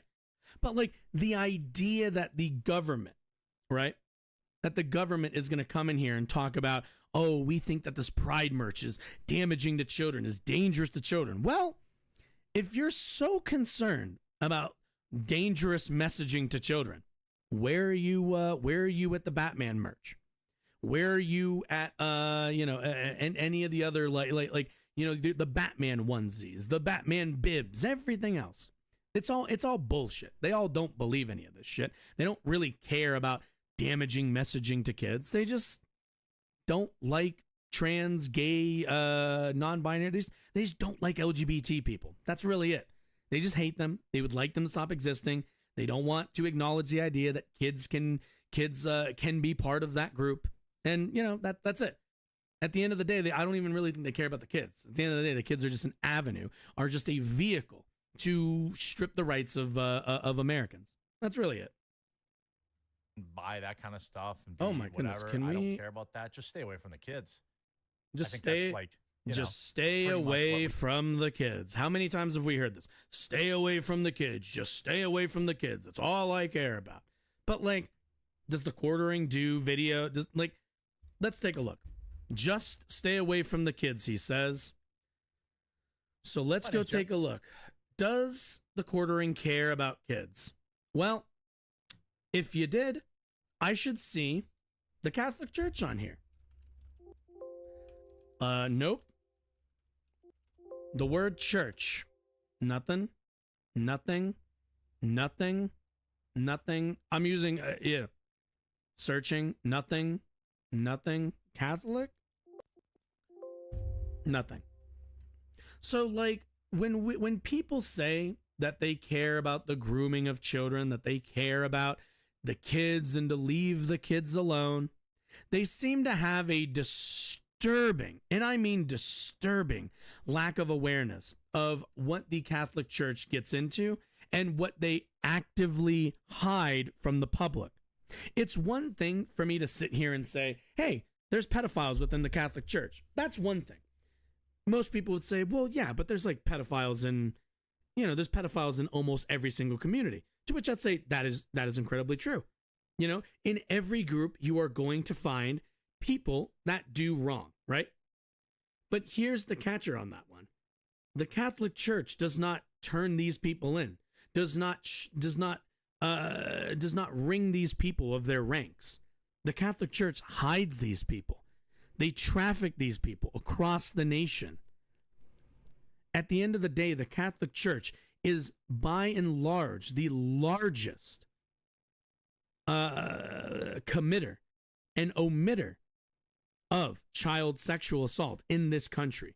They have structures built to shield their priests from repercussions for raping kids. And every single time I have to hear about leave the kids alone, protecting the children, everything else, what is it? It's Bud Light. It's Dylan Mulvaney. It's Mr. Beast. It's the woke liberal this. It's Brie Larson that. It's, what the hell is this? Bud Light. Oh, wait. Partnership with WWE backfires? Okay, I don't care. Every single time. Like, this is the content he's interested in. He's not interested in the kids. He's not interested in protecting them. He doesn't care about any of this shit. The only thing he cares about is, look, isn't like weird ass elf girl shit on this thumbnail? The only thing the quartering cares about is his political agenda, to which I don't even think he really understands his political agenda. He's like a loser neckbeard, so who never grew out of his childhood. But, unfortunately, there seems to be a market for loser neckbeards who never grew out of their childhoods. Bud Light, Ben and Jerry's, like, this is all he has. Doesn't care about the kids. Pretty sure the quartering would look at the would look at the predation of children and probably turn the other way. At the end of the day, the dude doesn't care. And none of these people care. You can tell that, like, same with Tim Pool. Let's do the thing with Tim Pool. What is it? Tim Cast is the one.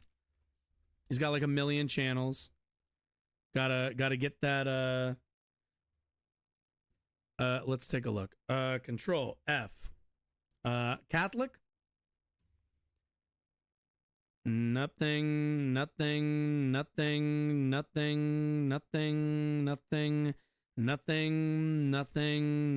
Whoa, boy. Church. We have one. Where we got it? Hit me with it. Where is it? Oh, it's all the way here. LGBT friendly church struck by lightning. That is the closest thing.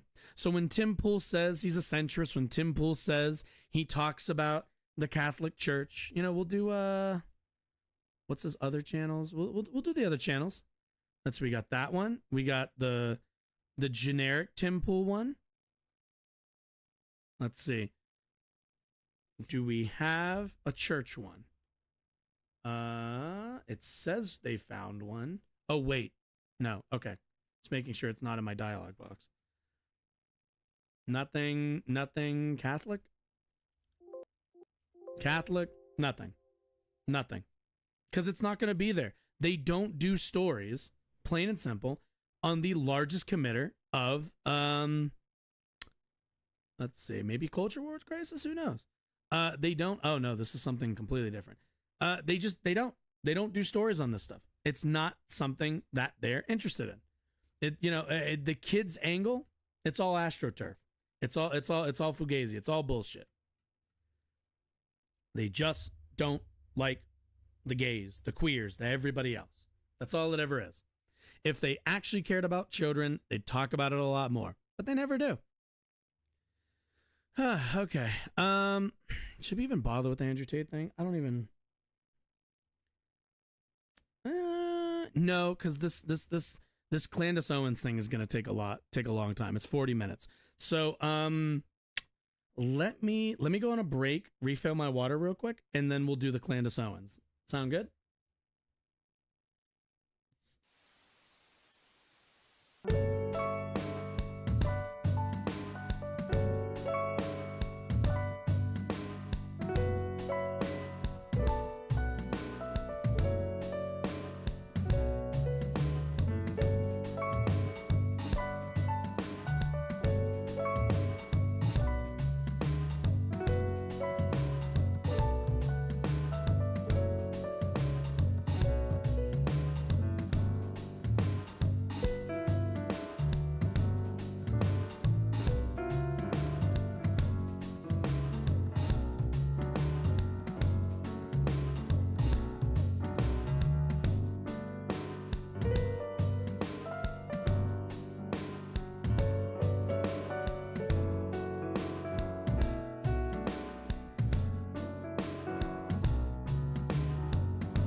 All right, we're back. All right, cool. This is like apparently 40 minutes. We're definitely gonna be doing this at 1.25 speed, but let's get into it, shall we? So Candace Owens, we're all aware of.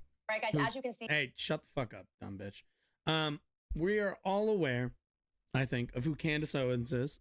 Candace Owens, as some might know her by. Daily Wire host, Uncle Tom, real, a real life Samuel L. Jackson's character from Django Unchained. She has, always kind of been the face that conservatism pushes out there to speak poorly on black people and black culture. Same with the other person in here, Officer Tatum, another representative of the state, and another person who is black, and therefore you can't argue with their shitty stances on black issues. So these two got together and apparently had a whole conversation about homosexuality ruining Western civilization, which I find really ironic, because if you ask the people who Candace Owens aligns herself with, there's a non-zero chance that they're gonna say what really ruined Western civilization long ago. You go back far enough, it's people like Candace Owens and Officer Tatum. I don't know if she knows this, but the same people who aren't incredibly favorable of gay people aren't exactly incredibly favorable of black people either. They kind of enjoyed back when black people were just, property. It's just kind of a thing, They were much more, I think, preferential to that relationship that black people had to them. But, maybe they'll make some good points. I really highly doubt. But let's take a look, shall we? All right, guys, as you can see, this conversation is about to get really spicy. So to hear it in its entirety, head over to dailywire.com or to twitter.com to hear it. And one more point I want to make is when you were speaking about the sexualization of homosexuality and all that stuff, that's what you see is bred in the pride movement. When you go to a pride, you don't see regular people just sitting around there like, oh, we love each other. Like, even if you had like a heterosexual. They almost equate love to it's sex. Lust. It's sex. Lust. The only reason that a man wants to be with another man is because of sexual lust. It's not just love. You can love a person that you're not overly attracted to. But if it's about sex, it's about lust, if it's about a man being attracted to another man's genitalia, that's a different thing. And I feel like they don't want to. Wait, okay. So already off the bat, we have a distinct lack of understanding of gay sexual attraction. So there are people, especially with the prevalence of transgender people, there are people who have genital preferences, and there are people who have gender preferences, and those two aren't always aligned. There are people who have gender preferences, but their actual genital preference is the opposite of that sometimes. It's not really weird. It's just kind of what you're into, if you're into this or that. What this is, a lot of it is a reduction of gay identity to be, if you're a man, you like dick, and if you're a woman, you like vagina. When that really isn't that's kind of like saying all that being straight is about is liking the opposite of that. And that's not what really being straight is about, at least in my conception, I would suppose. There isn't this, we also don't think about being straight as being into anything or having a preference. It's just a default. It is just the thing. It is water running. There is no questioning of that. There is no well, why do you like this or that? And there's no Officer Tatum. If you asked him, Officer Tatum, why do you like vagina? He would probably say, I don't know. It's just always have. And ask any gay person, and you'll be like, oh, why do you ask any gay dude, why do you like dick? And they'll be like, I don't know. Just kind of do. Just kind of always been that way. Because nobody thinks this hard. It's actually really evident of how obsessed they are, because they've done so much thinking about what other people enjoy sexually and romantically. they've thought about it. It's just on their mind 24/7. Like what genitalia people are into. It's really, really weird. Admit to that. It's all about sex, and they get sexually perverse through being molested, through being raped or whatever the case may be, or exposed to. Yes, the usual gay people are only you're only gay if you got sexually assaulted or sexually abused, which is not verifiable. I've never seen evidence to actually back that up. Pornography at an early age, exposed to sex at an early age, and they begin to have this psychological confusion, and they go down the wrong path. I don't believe people are born that way. I believe people are born with probably the propensity, meaning that some men are born a little more feminine than other men, but I don't think a person is born, they're nurtured into it. So it's interesting that you say. Yeah, and this is and I appreciate the honesty. He's just like, yeah, I don't think you're born gay. I think you just get sexually abused into being gay, which at the end of the day is really weird because it's like, are you I would assume I guess he assumes that no, everyone's born straight and you choose to walk away from that. But even if we went under that conception, right? So what? Why is it Clandis's business? Why is it Officer Tatum's business at all? What about that decision that somebody else makes with their romantic and sexual life? What about that is anybody else's business? And certainly what about that is the government's business? That's also the other angle to this. I want everyone to keep in mind, these people aren't just advocating and aren't just speaking as like two individuals. At the end of the day, they are supporting. At the end of the day, they are supporting and they are advocating for political change and for political for second-class citizenry for certain groups. It just happens to be gay people. Again, I said it earlier. In the party in which Clandis and this dude run in, keep in mind, these are all things. These are all the same tactics, all the same hate that would be thrown their way for being black. They've just decided that it's better to be in the house than in the slave house.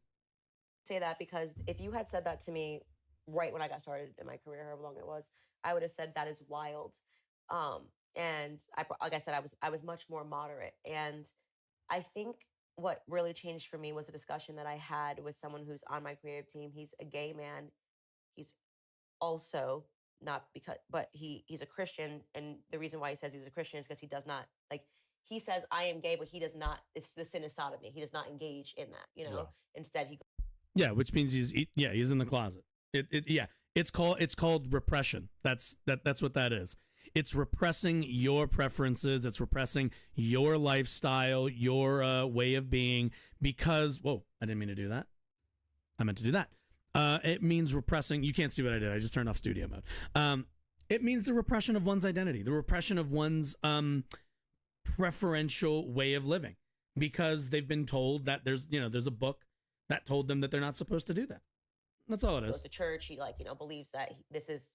It's very interesting to talk. And keep in mind, there are gays who go to church and have perfectly normal relationships growing with up. I religion. can tell you that of all of the gay people that I know that I used to party with, because he used to be actually engaging in sodomy, that maybe only 6% of them are actually gay. He's like, are actually gay and were born gay. He said for the rest of them, it's become a social contagion. Right. So again, this comes down to, if 6% can be born gay, right? Then that means that, and by the way, that's not a study. But if he is arguing that there is some percentage of people who are born gay, then that completely undermines everything Tatum just said. He just said, I don't think anyone's born that way. Well, your evidence is that a small percentage are, and the rest are a social contagion, to which that means until you find me scientifically the number of gay people, scientifically, then we must submit to the idea that, yeah, some people are just born gay. You can not believe that if you'd like, but that's kind of a you issue, not that person's issue.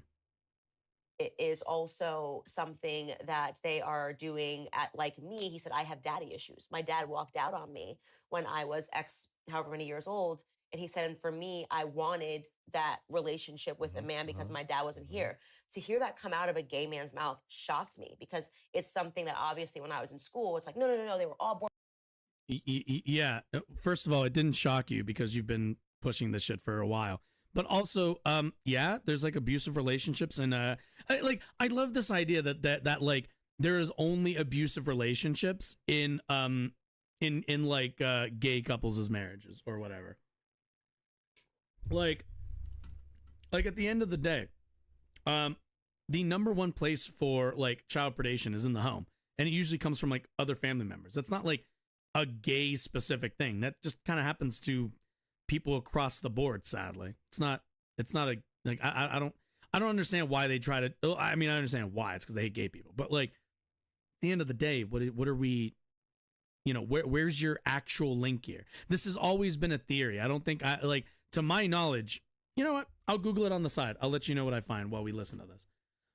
But you know, I've never seen any causal link. Mostly just a correlative, or a or like a very like loose link between child sexual abuse and gay identity. I have yet to see anything concrete because I really don't think it exists. The same way these guys don't. And what he's saying is, no, there might be a very small subset of people that are born this way. And his argument is that he believes those people should give their lives to art and creative works and to God, and that they should not engage in sodomy. So even if it's a small percentage, do those people get to have rights? Or because they're a small percentage of the population, then when you take a you'd look like at to what's strip happening their in rights from them? transgenderism, I do believe. Like at the end of the day, conservatism is a minoritarian ideology in this country. Do I think we should be stripping rights from conservatives because they are because they're in a minority? Yes. I mean, no, but I mean,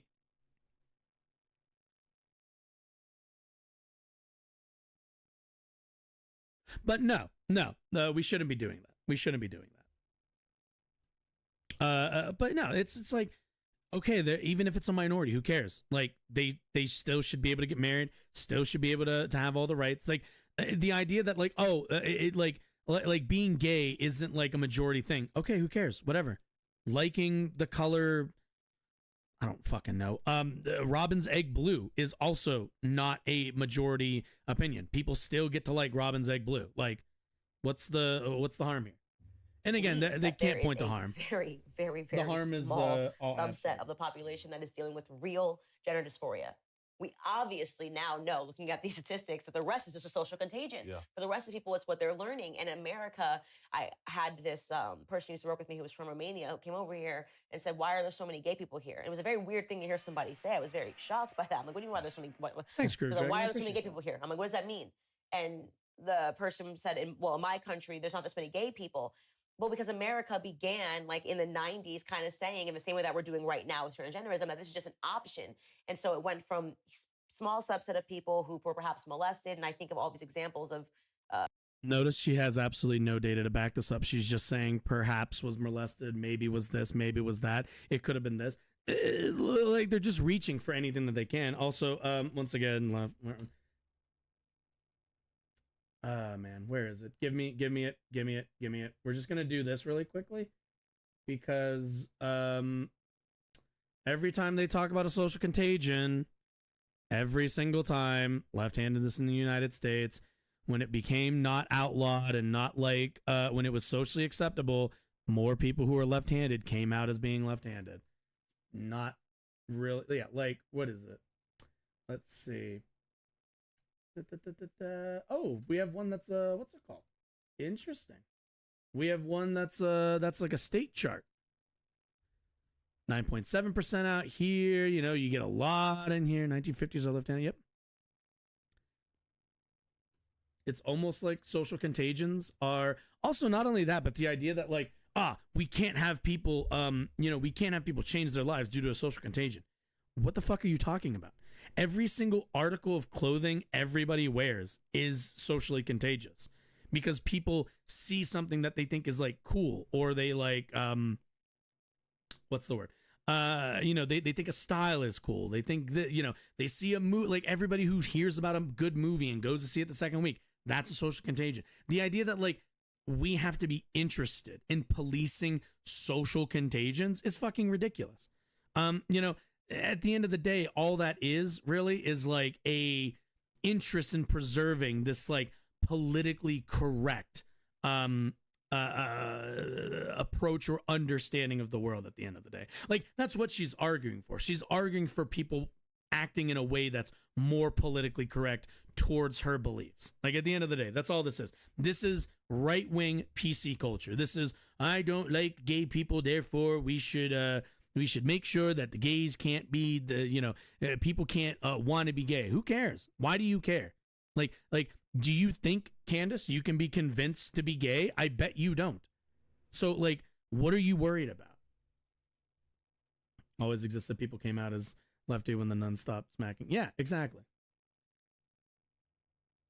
Like, at the end of the day, when you know what's a good example of this? I mentioned fashion earlier. You know what a good example of this one is? In the early 2000s, right? In the real early 2000s, like I'm talking 2001, 2002, 2003, there was a prevalence of rappers wearing like baggy jeans all the time, right? Like that was like kind of the look back then. You had the baggy jeans, the big shirts, the big jackets and everything else, right?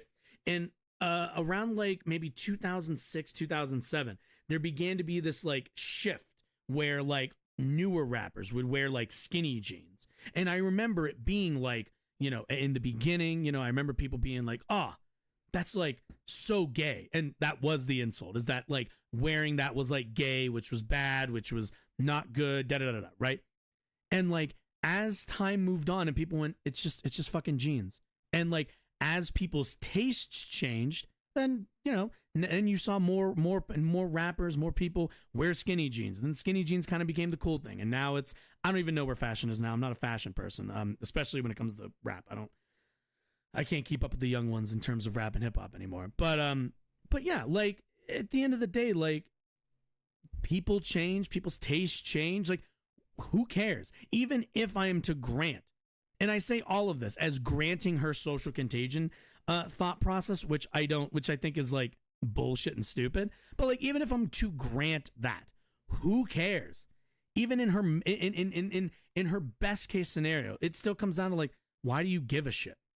Let people do what they want to do. Let people grow and like discover new things. There are people who are gay who like as they get older end up becoming bi because they realize, oh, like I'm actually kind of attracted to both. There are people who bi who end up like at the end of the day, this is all a rejection of the idea that sexuality is fluid, because to them, like they need these strong, hard structures of the patriarchy for them to understand how to function. This is all just a defense of the patriarchy as well. Ellen DeGeneres, Melissa Etheridge, people have talked about their molestation in youth, who then lesbians say, okay, I don't want to be with a man anymore because I was molested. It's a defense, right? You're not born this way. Something happened to you and you now no longer want to be with a man. Not every person, but thanks, Ellen DeGeneres. Appreciate that. I do know a lot of gay men who were molested, who like somehow and now they're into men. So, but we're not allowed to even have this discussion. I mean, this discussion that we're having, people don't want to be honest and talk about this stuff, which then. All right, as somebody she's definitely referencing, because they're, you know, at the end of the day, I'm going to get comments on this video, be like, you're so triggered, you can't handle the conversation. No, what I'd like is an actual conversation about facts and not a bunch of anecdotes. At the end of the day, whatever led Ellen DeGeneres to being a lesbian, I don't care. And quite frankly, Ellen DeGeneres does not represent all lesbians, let alone all gay people. This is what happens when you have like the fucking amoeba brain, the daytime like suburban mom brain that Candace Owens has always had. This shallow, keeping up with the Kardashians level, fucking insight into like pop culture. That's what this is. This is celebrity tabloid culture. That's actually, now that I think about it, that's actually the thing that she fills. Because if you take a look at her content, it's all like tabloid culture, right? And like at the end of the day, tabloid culture isn't there to inform you, isn't there to have a real conversation. It's there to just say the exact same thing over again, which is, well, Ellen DeGeneres said that she was molested and that's why she's gay. All right. That's really sucks for Ellen DeGeneres. It's too bad Ellen DeGeneres was not elected as the representative of all gay people. You can point to all of your friends that you say were molested, that you say that they said they're molested, as evidence that, nope, that means gay people have all been molested. That's the only reason why any of them are like this. That's it. You can say that. But, you know, personally, I'd like a little bit more evidence to that. I'd like a statistic, something that gives me, something, just anything to chew on. But they don't have it because it doesn't exist. Because there's no evidentiary baseline for the idea that the identity, the existence of gay people is due to molestation. We have had molestation throughout the history of our species. People raped and pillaged villages for centuries. Rape is not new, people. Like, this has been going on forever. Like, Jesus. And bars, gay men, like the gay men that I talked to, would never be able to say this publicly. Well, because women that were because molested they're while children did homophobic. make. Yeah, Right. it's They like have an you agenda. can't be. Yeah, They have an at the end of the agenda. They day, need the like agenda to neither be of these pushed. two people Real think gay that they people can don't be even have a say convinced in this. to be. LGBTQ plus AARP, NAACP, whatever they want to add to it. That is not. You know, I could make a reading joke, but I'm not going to. Not even a representation of probably most gay people. Yeah. That's the whole agenda that they're pushing to try to, I think they're doing this to get to kids. They're Oh doing yeah, this to also push they're pedophilia also at the some whole point. like That's their end real. goal. But when you look at it, I wish that they would do research on this. Every gay person, let's You go don't- look at the you don't think household they've breakup, done- household makeup. Uh-huh. Do you have a father in the home? Were you exposed to pornography at a young age? That's like all this dude's thing is like is that does Officer Tatum have dad problems? Does he have daddy issues? Does his dad walk out on him? Is he still waiting for his dad to get the milk? Because I swear, every fucking video I see of this guy, it's always fathers in the homes. It's always whatever the fuck thing he's about to say right now, because I've heard it a million times. Like, it's always the same shit. In which it's like, dude, these talking points are from like the 2000s. Like, update your talking points, man. We already know that having only one parent in the house leads to worse outcomes. But what's funny is there's no evidence that you need both a man and a woman to fill those voids. What research has found is that having two parents of any gender identity, any at all, leads to better outcomes. For all we know, 3 parents could be better. 4 parents, even better. The more parents you have, the better it is. You know, there was a time long ago when like society would raise your kids, where like the community you lived in would raise your kids, that neighbors would like, well, you know, neighbors would take your kids in for days, that, you know, your grandparents would live with you, all that sort of stuff. There used to be a time when like you were raised by a community. And I would argue that like were there better outcomes? Yeah, probably. Like, I'm willing to bet that there are probably better outcomes the more parental figures you have. But, you know, they want to make it like, oh, you need a man and you need a woman because, again, it's patriarchy. Were you molested and abused? Takes a vision. You know, village. kind Exactly. of what things had happened to you. I guarantee you, as sure as I'm sitting here, or what Drew political Dragon affiliation and your on parents YouTube? have. Man, If you're you my look favorite. at all of these things, I would argue that most people who are homosexual, most people who are have trans kids and all this, they either don't have a strong father in their lives. Their parents are either radical, zealot, religious people, which means that they're so over the top that they push their kids to insanity. Well, you know, we do know what happens when religious zealots raise gay kids. They send them to conversion therapy, which has been described as torture by a lot of, by most, I think, if not all reputable medical boards. Or, you know, you have a situation where they've been exposed to sexuality early. Me They've so been my exposed back. to pornography. They've been exposed to sexual deviancy. They've been raped. Why One here? of a guy that's been my friend for a very, very long time. He's a preacher, and he tells me how Oh he boy, struggles a with preacher. homosexuality. Wow. But then you go back into So isn't that kind of depressing? He like struggles with it. He struggles with his being, with like just the state of his being. to his life. Like, Say, well, wouldn't he you was just when he like was, him to live his abused, life sexually fully? abused by his older cousin. He used to live with him. The guy used to abuse him all the time. And so his first exposure to sexuality was with a man. And so now his thoughts of sexuality is with a man. And he struggles with that, right? But he's a pastor, so he can't live the lifestyle, but it's a struggle. And I don't know a person that was like, I was born this way. I hear people say, well, I knew I was gay from a very long time. But what does that mean? Your attraction or you somehow can't look at a woman in any way? I think it's on a spectrum, to be honest. I think it's a sliding spectrum. I think that, a lot of these men who are so feminine, they have a very hard time getting with women. And therefore it's easier for them to be with a man than a woman, to be honest. Same thing with tomboy women, like women who are very masculine. They play basketball and stuff like that. They're very masculine. And it's very hard for them to get an attraction from a man because men like feminine women more. There's men that like masculine women. But I think those women find themselves lingering more towards women because guys don't really show them a time of day. Then they live that lifestyle.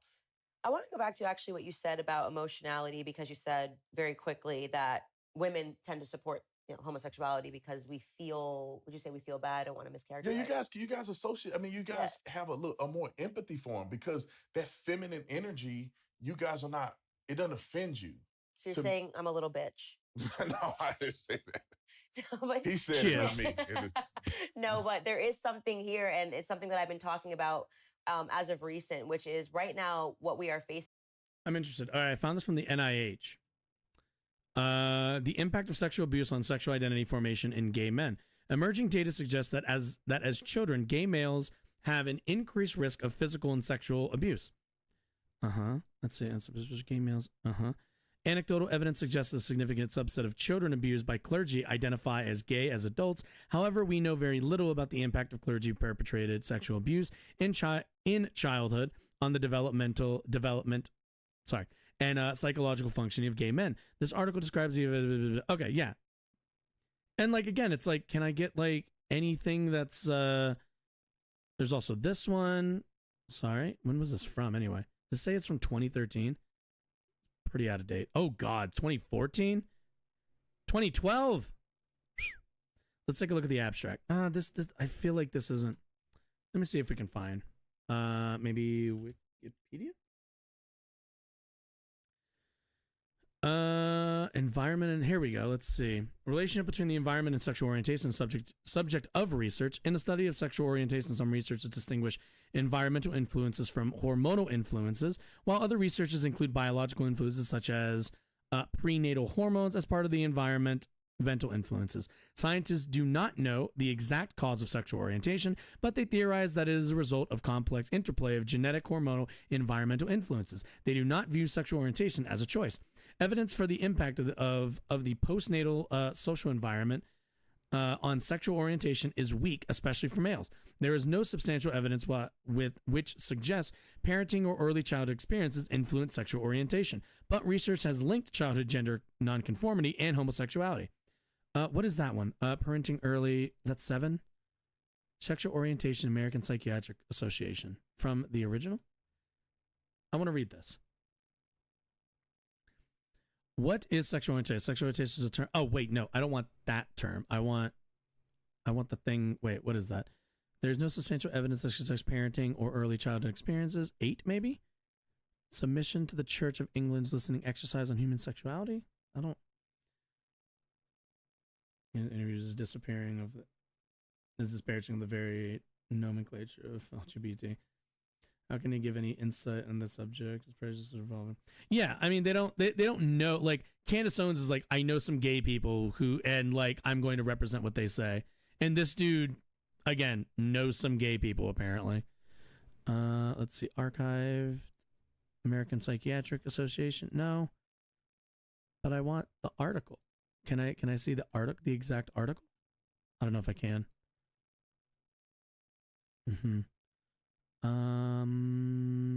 Fuck it. Let's read this. Maybe this does give us the information I'm looking for. Is homosexuality a mental disorder? Okay, we already know that isn't. No, all major professional mental health organizations have gone on record to affirm that homosexuality is not a mental disorder. 1973, the American Psychiatric Association boards of trustees removed homosexuality from its DSM-2. What causes? Okay, here we go. No one knows the causes of heterosexual, homosexual, or bisexuality. Homosexuality was once thought to be the result of troubled family dynamics or faulty psychological development. Those assumptions are now understood to have been based on misinformation and prejudice. Currently, there is a renewed interest in searching for biological etiologies for homosexuality. However, to date, there are no replicated scientific studies supporting any specific biological etiology for homosexuality. Similarly, no specific psychological or family dynamic cause for homosexuality has been identified, including histories of childhood sexual abuse. Sexual abuse does not appear to be more prevalent in children who grow up to identify as gay, lesbian, or bisexual than in children who identify as heterosexual. When was this published? I guess I gotta turn off dark mode. When was this published? I'm kind of 2011. Was this 2011? Well, that's when. Does not say, or at least I don't know. I can't see where it is. Resources, Health Minds, blog post supporting gay youth. I mean, it's probably copyrighted in 2011, but that's not. Either way. Anyway, let's continue. As a crisis of hyperfeminization. And at the end of the day, that's my women, thing. Is there's we no have a data behind superpower. this. This is We are just empathetic, like right? prejudice, that is prejudice, an prejudice, amazing prejudice. thing. You see Gay how people great bad, gay having people bad. empathy and having sympathy, and when we're with our children, there's a reason why my son wants me when he's sick, why my daughter wants me when she's upset. There's a reason. Could it possibly be because, I don't know, the patriarchy tells us that you're going to be the better caregiver even if you're not? Like, again, this is all the naturalization of just a structure that we've built around the relationship of men and women and children. For that, because they understand that women are nurturing. And it's funny because Lance Bass spoke on that. Like, he rented a womb, and then his children didn't want him. He said that the babies would rather have been with his mother. Two gay men could not get their babies to connect with them. But like instantly, he said whenever his mother came over, the baby would cuddle her. That is because that is our superpower. The baby knows that. George didn't know what to do. The first year of having a baby, how significant was Corinne versus you? Now Bo's bigger, your son's bigger. Yeah, maybe he liked me, but he loved his mama. She loved him and cuddled him. Oh, he's crying. And I'm like, boy, get up off the ground. What you doing? Again, what they're describing is the patriarchy. This relationship where the father is the, especially with boys, there's a reason why, like, we've all heard the whole thing of, like, mama's boy. And, like, if this dude had a daughter, he'd be, like, very protective and like the same way, like, father, it's, it's mama's boys. It's, well, what is it? I guess it's daddy's girls. Is that what it is? Yeah.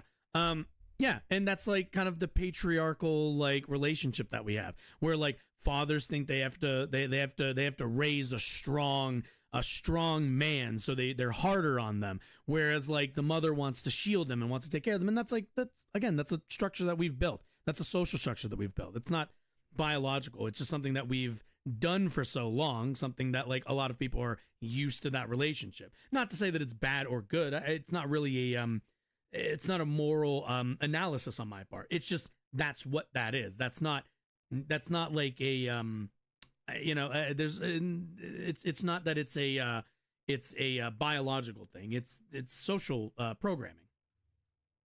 Lay him in the bed. He all right. As long as he crying, he ain't dying. We good. My wife is just so compassionate. She's emotional. Like, even women begin to lactate, even if they're not pregnant.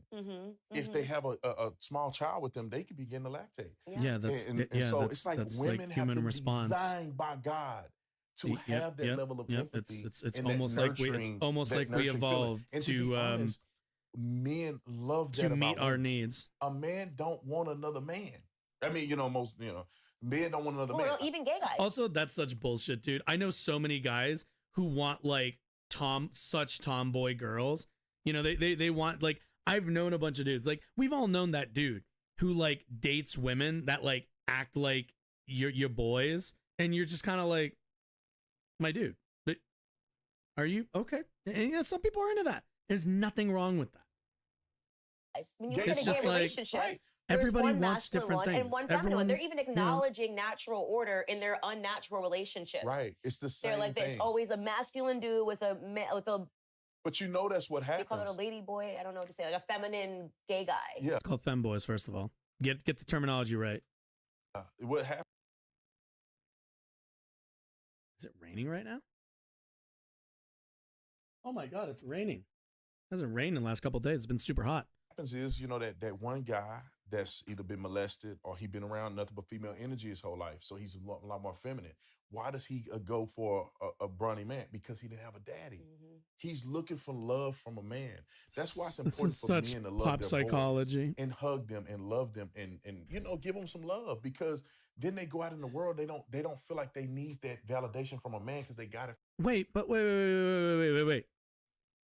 Isn't this the exact same channel that tells men and boys that, like, isn't like part of the Daily Wire's whole thing that men don't act like men anymore? Hugging your son, showing your son love, that's not manly. Showing emotion isn't manly. Are you kidding me? This is the same network that gets on constantly and is like, oh, real men don't cry, real men don't do this, and real men do, all the rest of that nonsense. Like, and then you guys want to do like you need to, like, show your son some compassion. Like, you idiots. You like, it's double speak. I don't know how they hold these two things in their minds at the same time, where it's like, men need to teach their sons how to be men. But then it's like men also need to be soft with their, need to hug them and tell them it's okay to cry. And it's like, no, you don't believe that. You believe the former, not the latter. But, like, they want to say that because, again, it just cuts against the gay narrative. That's the only reason. From their father.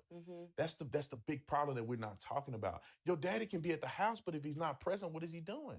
A man can just be there. Like my friend, he said, man, my daddy was at the house, but also, he wasn't present. Most people don't have kids these days because they can't and therefore like be there for their kids because we don't have a one income. When we talk about hyperfeminization, it's like you can't live on one income. So most fathers are gone because they're working. Most fathers and mothers these days are both working. So 40 hours a week, if not more, just to keep the house, the roof on everyone's head.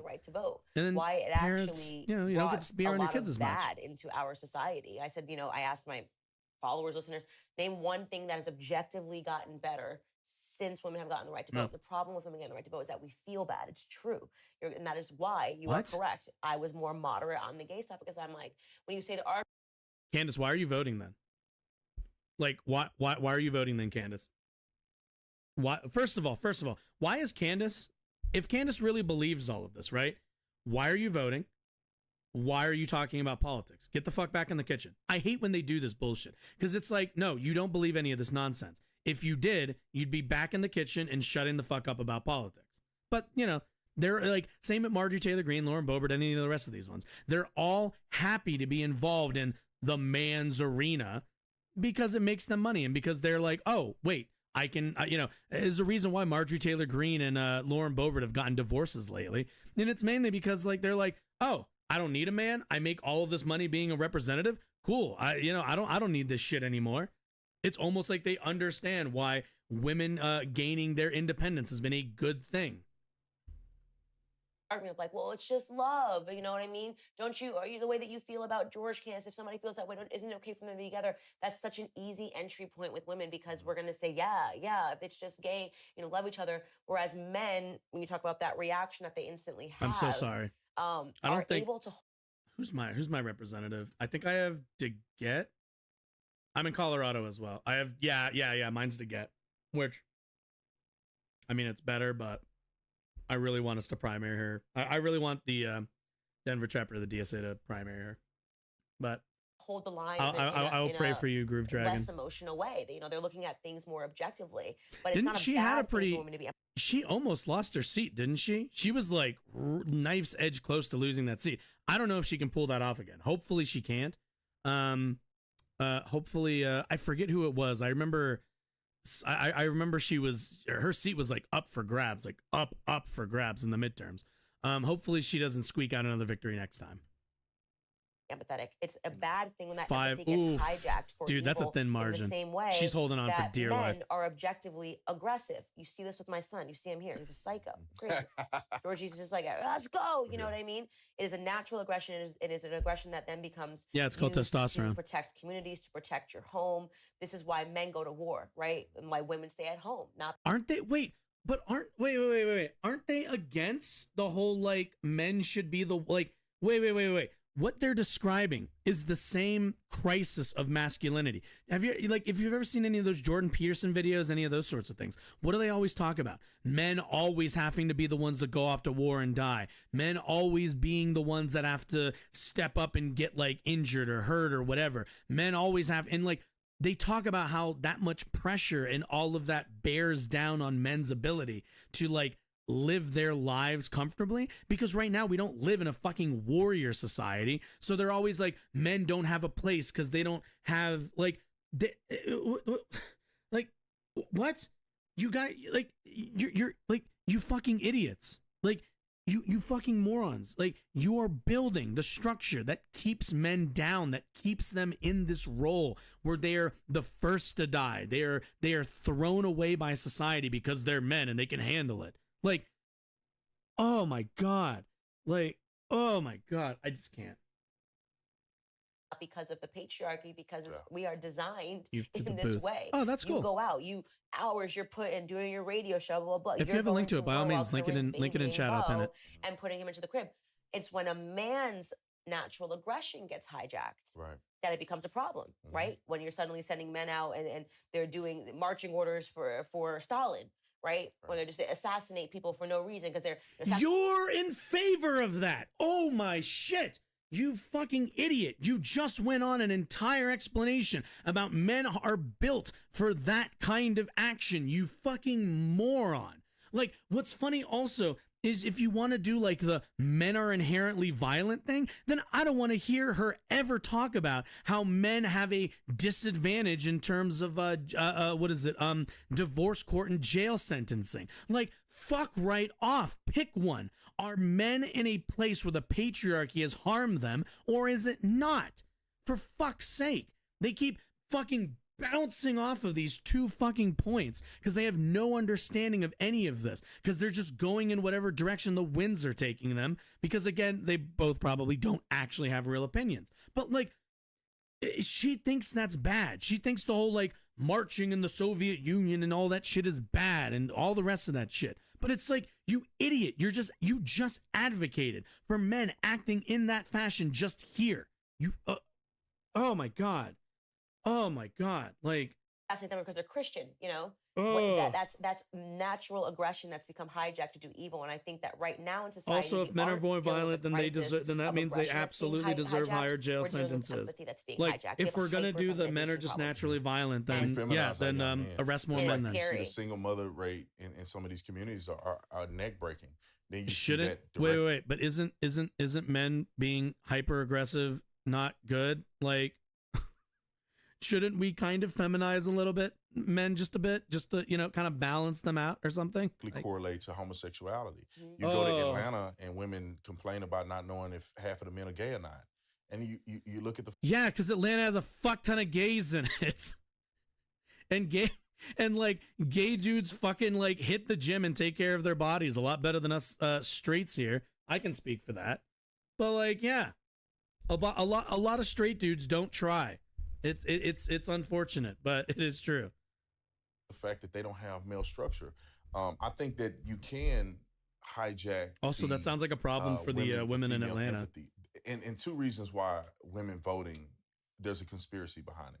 It's hard to say that. I bet your audience want to kill you. No, they actually were like, my audience is very rational. So they were kind of my audience is very rational in when it comes to taking my rights to participate in democracy. Okay. You're right. Women if I said it, it'd probably come across a little different. Yeah. Women shouldn't vote. Look at him. I just asked, do you think it's, I forget making the statement. I'm not making an argument that we shouldn't be allowed to vote anymore, but I'm saying, like, have we been responsible? I hate to say it because... Wait, but that's what you're implying, though. You're implying that that we should take that right away because you've been irresponsible. God, these people are such fucking cowards. It's like women and black people that mess everything. When you look, is he going to argue that black people can't vote? Voting. Okay. Is that where we're going? Voting group of people that have helped us become afloat and not be a communist country is the... Wait a minute. Statistics. Can I ask a question real quick? This dude, Officer Tatum out here, wants to talk about being a masculine male, being a straight cis masculine male. Can I ask a question? Does he shave his legs? No, really. Does this dude shave his legs? You're gonna fucking chastise the American populace about the feminization of men, and you over here with them fucking swimmers' legs? Like, bruv, why is it, I'm a leftist. Why is it my legs? Why has I got more hair on my legs than you, bruv? You're like easily 10 years older than me. Maybe not. I don't actually know how old Officer Tatum is. But what the fuck? What the fuck is this? What is this feminization I'm seeing on Daily Wire? Political breakup of voting. The only voting group of people that have helped us become afloat and not be a communist country is the white male Christian. Wow. Do you think he could describe communism? Never mind. We know he can't. If you look at the voting blocks, you go and look at, the voting of African American people. Most of them vote for Democrat, which is socialism. Right. I call it regressive, but they maybe is he transitioning? Maybe he is. This is in a couple years we'll get the why I left the right from Officer Tatum. What's it called? Also, like, oh man, like the idea that the Democrats are socialist is fucking comical. To be progressive. The Democrat Party is tearing up the country. The Democrat Party is fucking neo-libs, dude. Vote for them. Massive amounts of women overwhelmingly. It didn't used to be. I will throw in a defense for black men though, because until they broke up the black home, right, black men were voting Republican and were voting just the same way that white men were voting. And then once families got torn apart, it became emotional. Like black men became a part of that emotional, silly party that were really voting for policies that based on emotion and not rationality and education. We started being raised. Oh man, black people just too irresponsible to vote. Candace Owens over here, like, we're just too irresponsible to vote. Maybe black people should take a break from voting for a while. By women.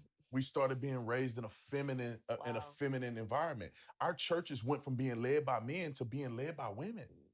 Wow. And I think that those things create. Yeah, what's funny is that, like, also it's also incredibly misogynist because they also do like the women ruin the black community thing when women are the only thing keeping the black community afloat while the prison industrial complex continues to lock up thousands of black people on like fucking record. Like at the end of the day, like the reason why so many black people are in prison is because of over policing. Because if you jaywalk in a suburban neighborhood, there is not a cop for 12 miles to catch your ass.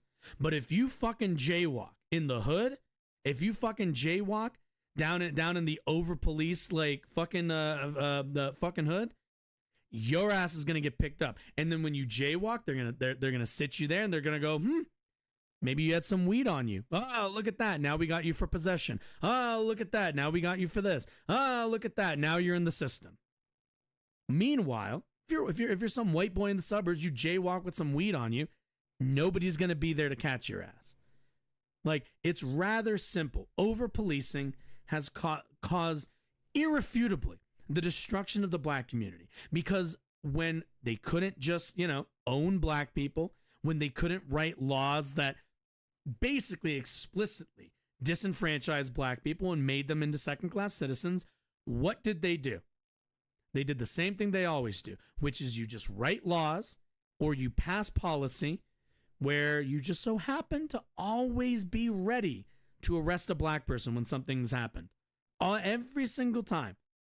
You just always seem to, there's always a cop around every corner somehow.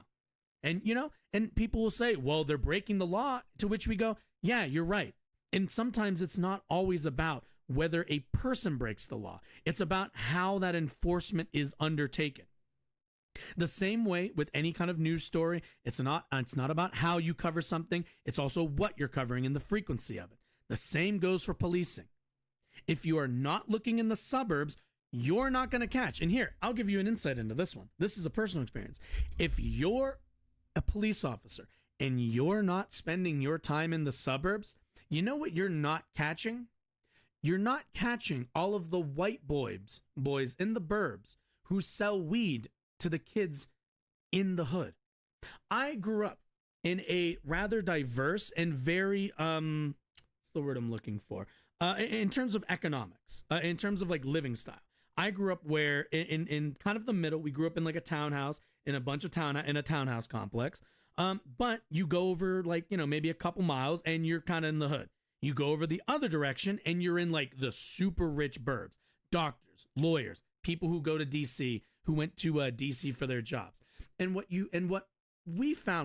I found most frequently is we didn't pick up our fucking weed from the kids in the hood. We picked up our weed from the suburban white boys, because the suburban white boys, there weren't cops all over the place. There weren't people constantly out and about. Everyone's stuck in their little homes, in their little eggs, and nobody bothers each other. And most of the time, you pick up most of your quantity from those guys. Because guess what? The kids in the rich suburbs have the money to buy quantity. They have the money to buy quantity and scale of weed that then they can sell to the kids in the hood, that then sell it to the rest of them. So, like, at the end of the day, it always comes down to how much you're policing any community. Go to any suburb, you're going to find that there's going to be at least a couple kids selling weed, and they're never going to get caught. They'll never do it because the cops just aren't there to look for them. They're too busy cracking down on the black kids in the next neighborhood.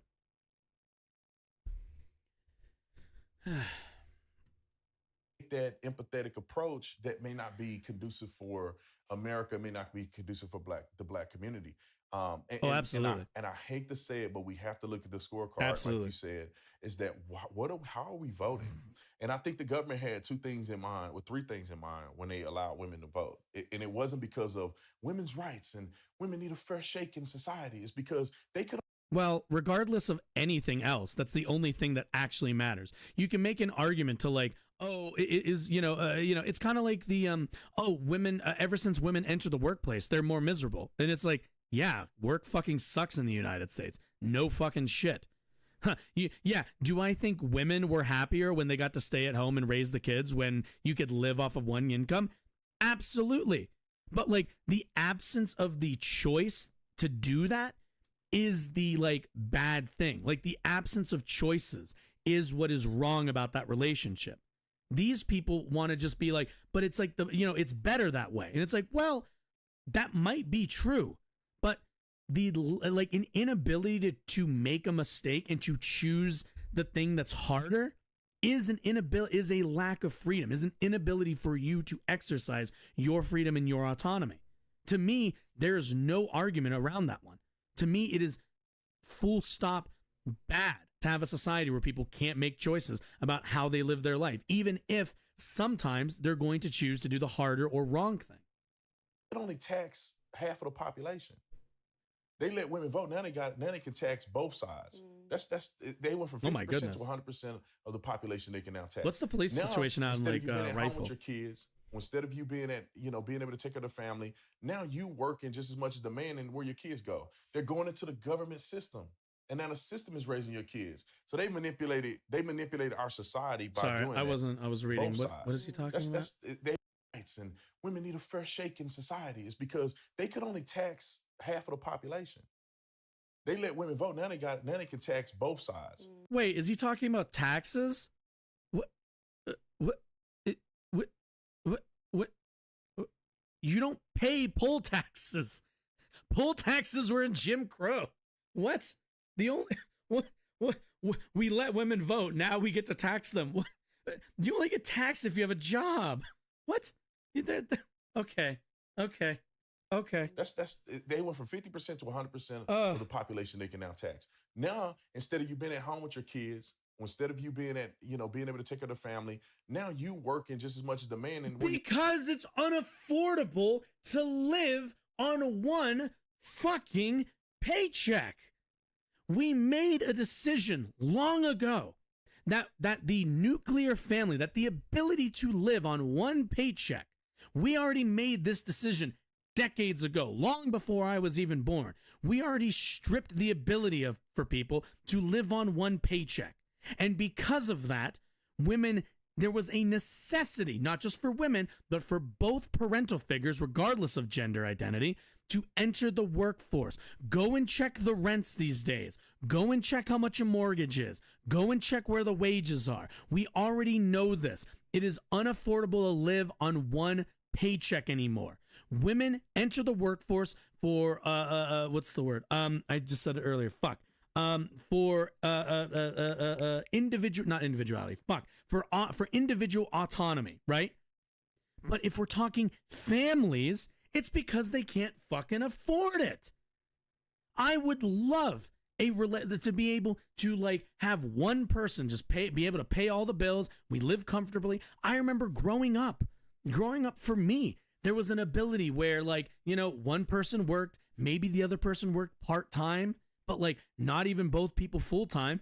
You went on summer vacations every single year. How many people even do yearly summer vacations anymore? How many people even do like vacations at all? I can like these days, and we have such a housing crisis too, especially since 2008, where like, again, I mentioned housing prices. Like people in my generation can't buy homes because we stopped building homes and a bunch of corpos went and fucking bought all the starter homes to rent out to people. Like the economy is heading into a renter's nation because we allowed corporations to capture so much of our regulatory body, so much of our government, to the point that they've turned all of us into renters and they've turned all of us into fucking wage slaves. Like that's why. It's not because oh, we let women vote and now now you know, parents aren't home because you know, and now both parents are working and now you know, kids are being raised by like you know, nannies or babysitters or whatever. No. It's fucking asinine. It's all because we made a choice to not center working people and to shift our economy into a service economy. And now, like, you know, wages are shit. They haven't kept up with inflation. They haven't kept up with home prices. They haven't kept up with any metric that comports with a functional society. People go bankrupt when they go to the hospital, when they go to the ER, when they see a doctor. Like, unfortunately, for most people, it's kind of hard to live in the United States without immediately going bankrupt. Most people can't afford a $400 bill? Like, fucking spare me. Fucking spare me. Like, yeah. Like, you know, like that has anything to do with women voting. Your kids go. They're going into the government system. And now the system is raising your kids. So they manipulated our society by doing that, on not having access to our kids and raising them like we should. Also, you know, with the taxation. And then the last point that you made, and I forget the point you just made, but I forget the point, but I think we'll get to it. But the 3 points were associated with that. The 2 that I added was a taxation and the lack of raising your own children. Yeah, I think that's what the government does. They see an opportunity. They don't want to do something. So that's like Lyndon Baines Johnson. He was an avowed racist. He was a president at the time. There were all of these racial riots. He basically had to allow, you know, Black people. He had to sign the Civil Rights Act, right? And when he signed it, he notoriously said that, quote, "I'll have those N-words voting Democrat for the next 200 years." Essentially saying, all right, if I'm going to give them freedom, I'm also going to enslave them, right? And that's exactly what he did. He said, how can we benefit from having, you know, Black Americans now equal in society, and then, you know, giveth and taketh away, right? We're going to give you civil rights, but at the same time, we are going to break down your families via welfare and $1 trillion, you know, the many $1 trillion welfare industry was born to the benefit of the government and the destruction of the Black family. Same thing for women. I think women started, you know, oh, we want rights, you want rights. The government took a look at that and they said, okay, how are we going to use this to our benefit? Women are wildly emotional. So anything that we want to get past that actually is. Here it is. This is what I was looking for. Productivity. Productivity to wages. This used to be until 1973, this used to be a pretty one-to-one relationship, that as productivity would rise, you would then also see a rise in wages, until 1973, when you see productivity soar all the way up. And this is only to 2013, but this has continued to rise. And then hourly compensation just completely flatline. The national federal minimum wage is $7.25 an hour. I used to have to live on that growing up. And like when I was in college, after I got out of high school, I got a job at a movie theater. It was $7.25 an hour. At the time, Obamacare had just passed. So you know what every company did, especially mine? Nobody was allowed to work more than 29 hours so that they wouldn't have to pay for anybody's health care. Meaning, on a good week, if I got $29, 29 hours on $7.25 an hour, I was lucky to make $350 to $400 maybe on 2 weeks of work. I want you to think about that for a second. That is the baseline for the entire country. $400 for 2 weeks of work. Rent, I think like rent these days, I live in Denver. Rent is, for our 1-bedroom, is, I believe, $10.70 now. And we're like in a very well like adjusted like or we're in a pretty low income area, right? Like not horribly so, but I'm pretty sure we're also in like affordable housing, in an affordable housing complex. But like, keep that in mind. How would you ever be able to pay that? How would you ever be able to move out? How would you ever be able to save up money to eventually buy a house, grow some equity? You don't. And meanwhile, while you don't, productivity keeps going up. Company CEOs keep getting richer. Executives keep getting richer. They have to invest in something. So what do? They start buying starter homes. They start buying up all the real estate when COVID happens. We heard about BlackRock buying up a bunch of single family homes that they can sit on and use as investment properties. And then when people like me finally make, just a bit of money, finally make decent money, and we're like, okay, maybe we can start looking at houses. Nope. There's a condo right next to us. It's like right there. I can like look out my window and basically see it. There's a condo we went to an open house for because we were kind of bored, just to have fun. It's not too much bigger than this. It's about 2 bedrooms, maybe 1,000 square feet. Even that, I'm not 100% sure. Not very big though. And it's a condo. $400,000. A condo. It's not a house. Not even a townhouse. A fucking condo. 400. I think last time I looked, now it's down to 370. Or no, I think it's down to 385, I think it was. Somewhere in the 380s, 370s. And they want that for a condo now. Something that's supposed to be, for middle class people. Not a big old house. Not even a starter home. And these two fucking idiots get on here and talk about, it's because it's because we let women vote. No. Families have been falling apart because there's an inability to actually start a family and sustain that. And as Candace Owens talked once about the degradation of wages, has she talked once about the degradation of in the ability to own homes? No, she hasn't. She's never spoken about it. It's never been an interest of hers. Like, at the end of the day, these like the only thing they have is bigotry, is a utter lack of understanding of anything around them. Okay. All right. So we're not gonna, we might pick this up at another time. What am I at? 15 minutes? Yeah, I'll hold on to this. But we might pick this up another time because I gotta actually run and head off for the day. But Groove Dragon, I've really appreciate you hanging out. Let me read the rest of your message. I didn't. Citizen United Corporations are people and money is free speech. Yeah, it's bullshit. Let's see. Corporate greed sent manufacturing in Japan and China too. Yep. Left Denver, my rent went up from $1,200 to $2,200. Yeah, ours went up from like, I think, 9 to like 10 something now. Last time we signed a lease during 2008 downturn. They bought up everything with government bailout money. Banks got the money, not the homeowners. Yeah. Mnuchin joined Trump's presidential campaign in 2016 and was named national finance chairman of the campaign on February 3rd.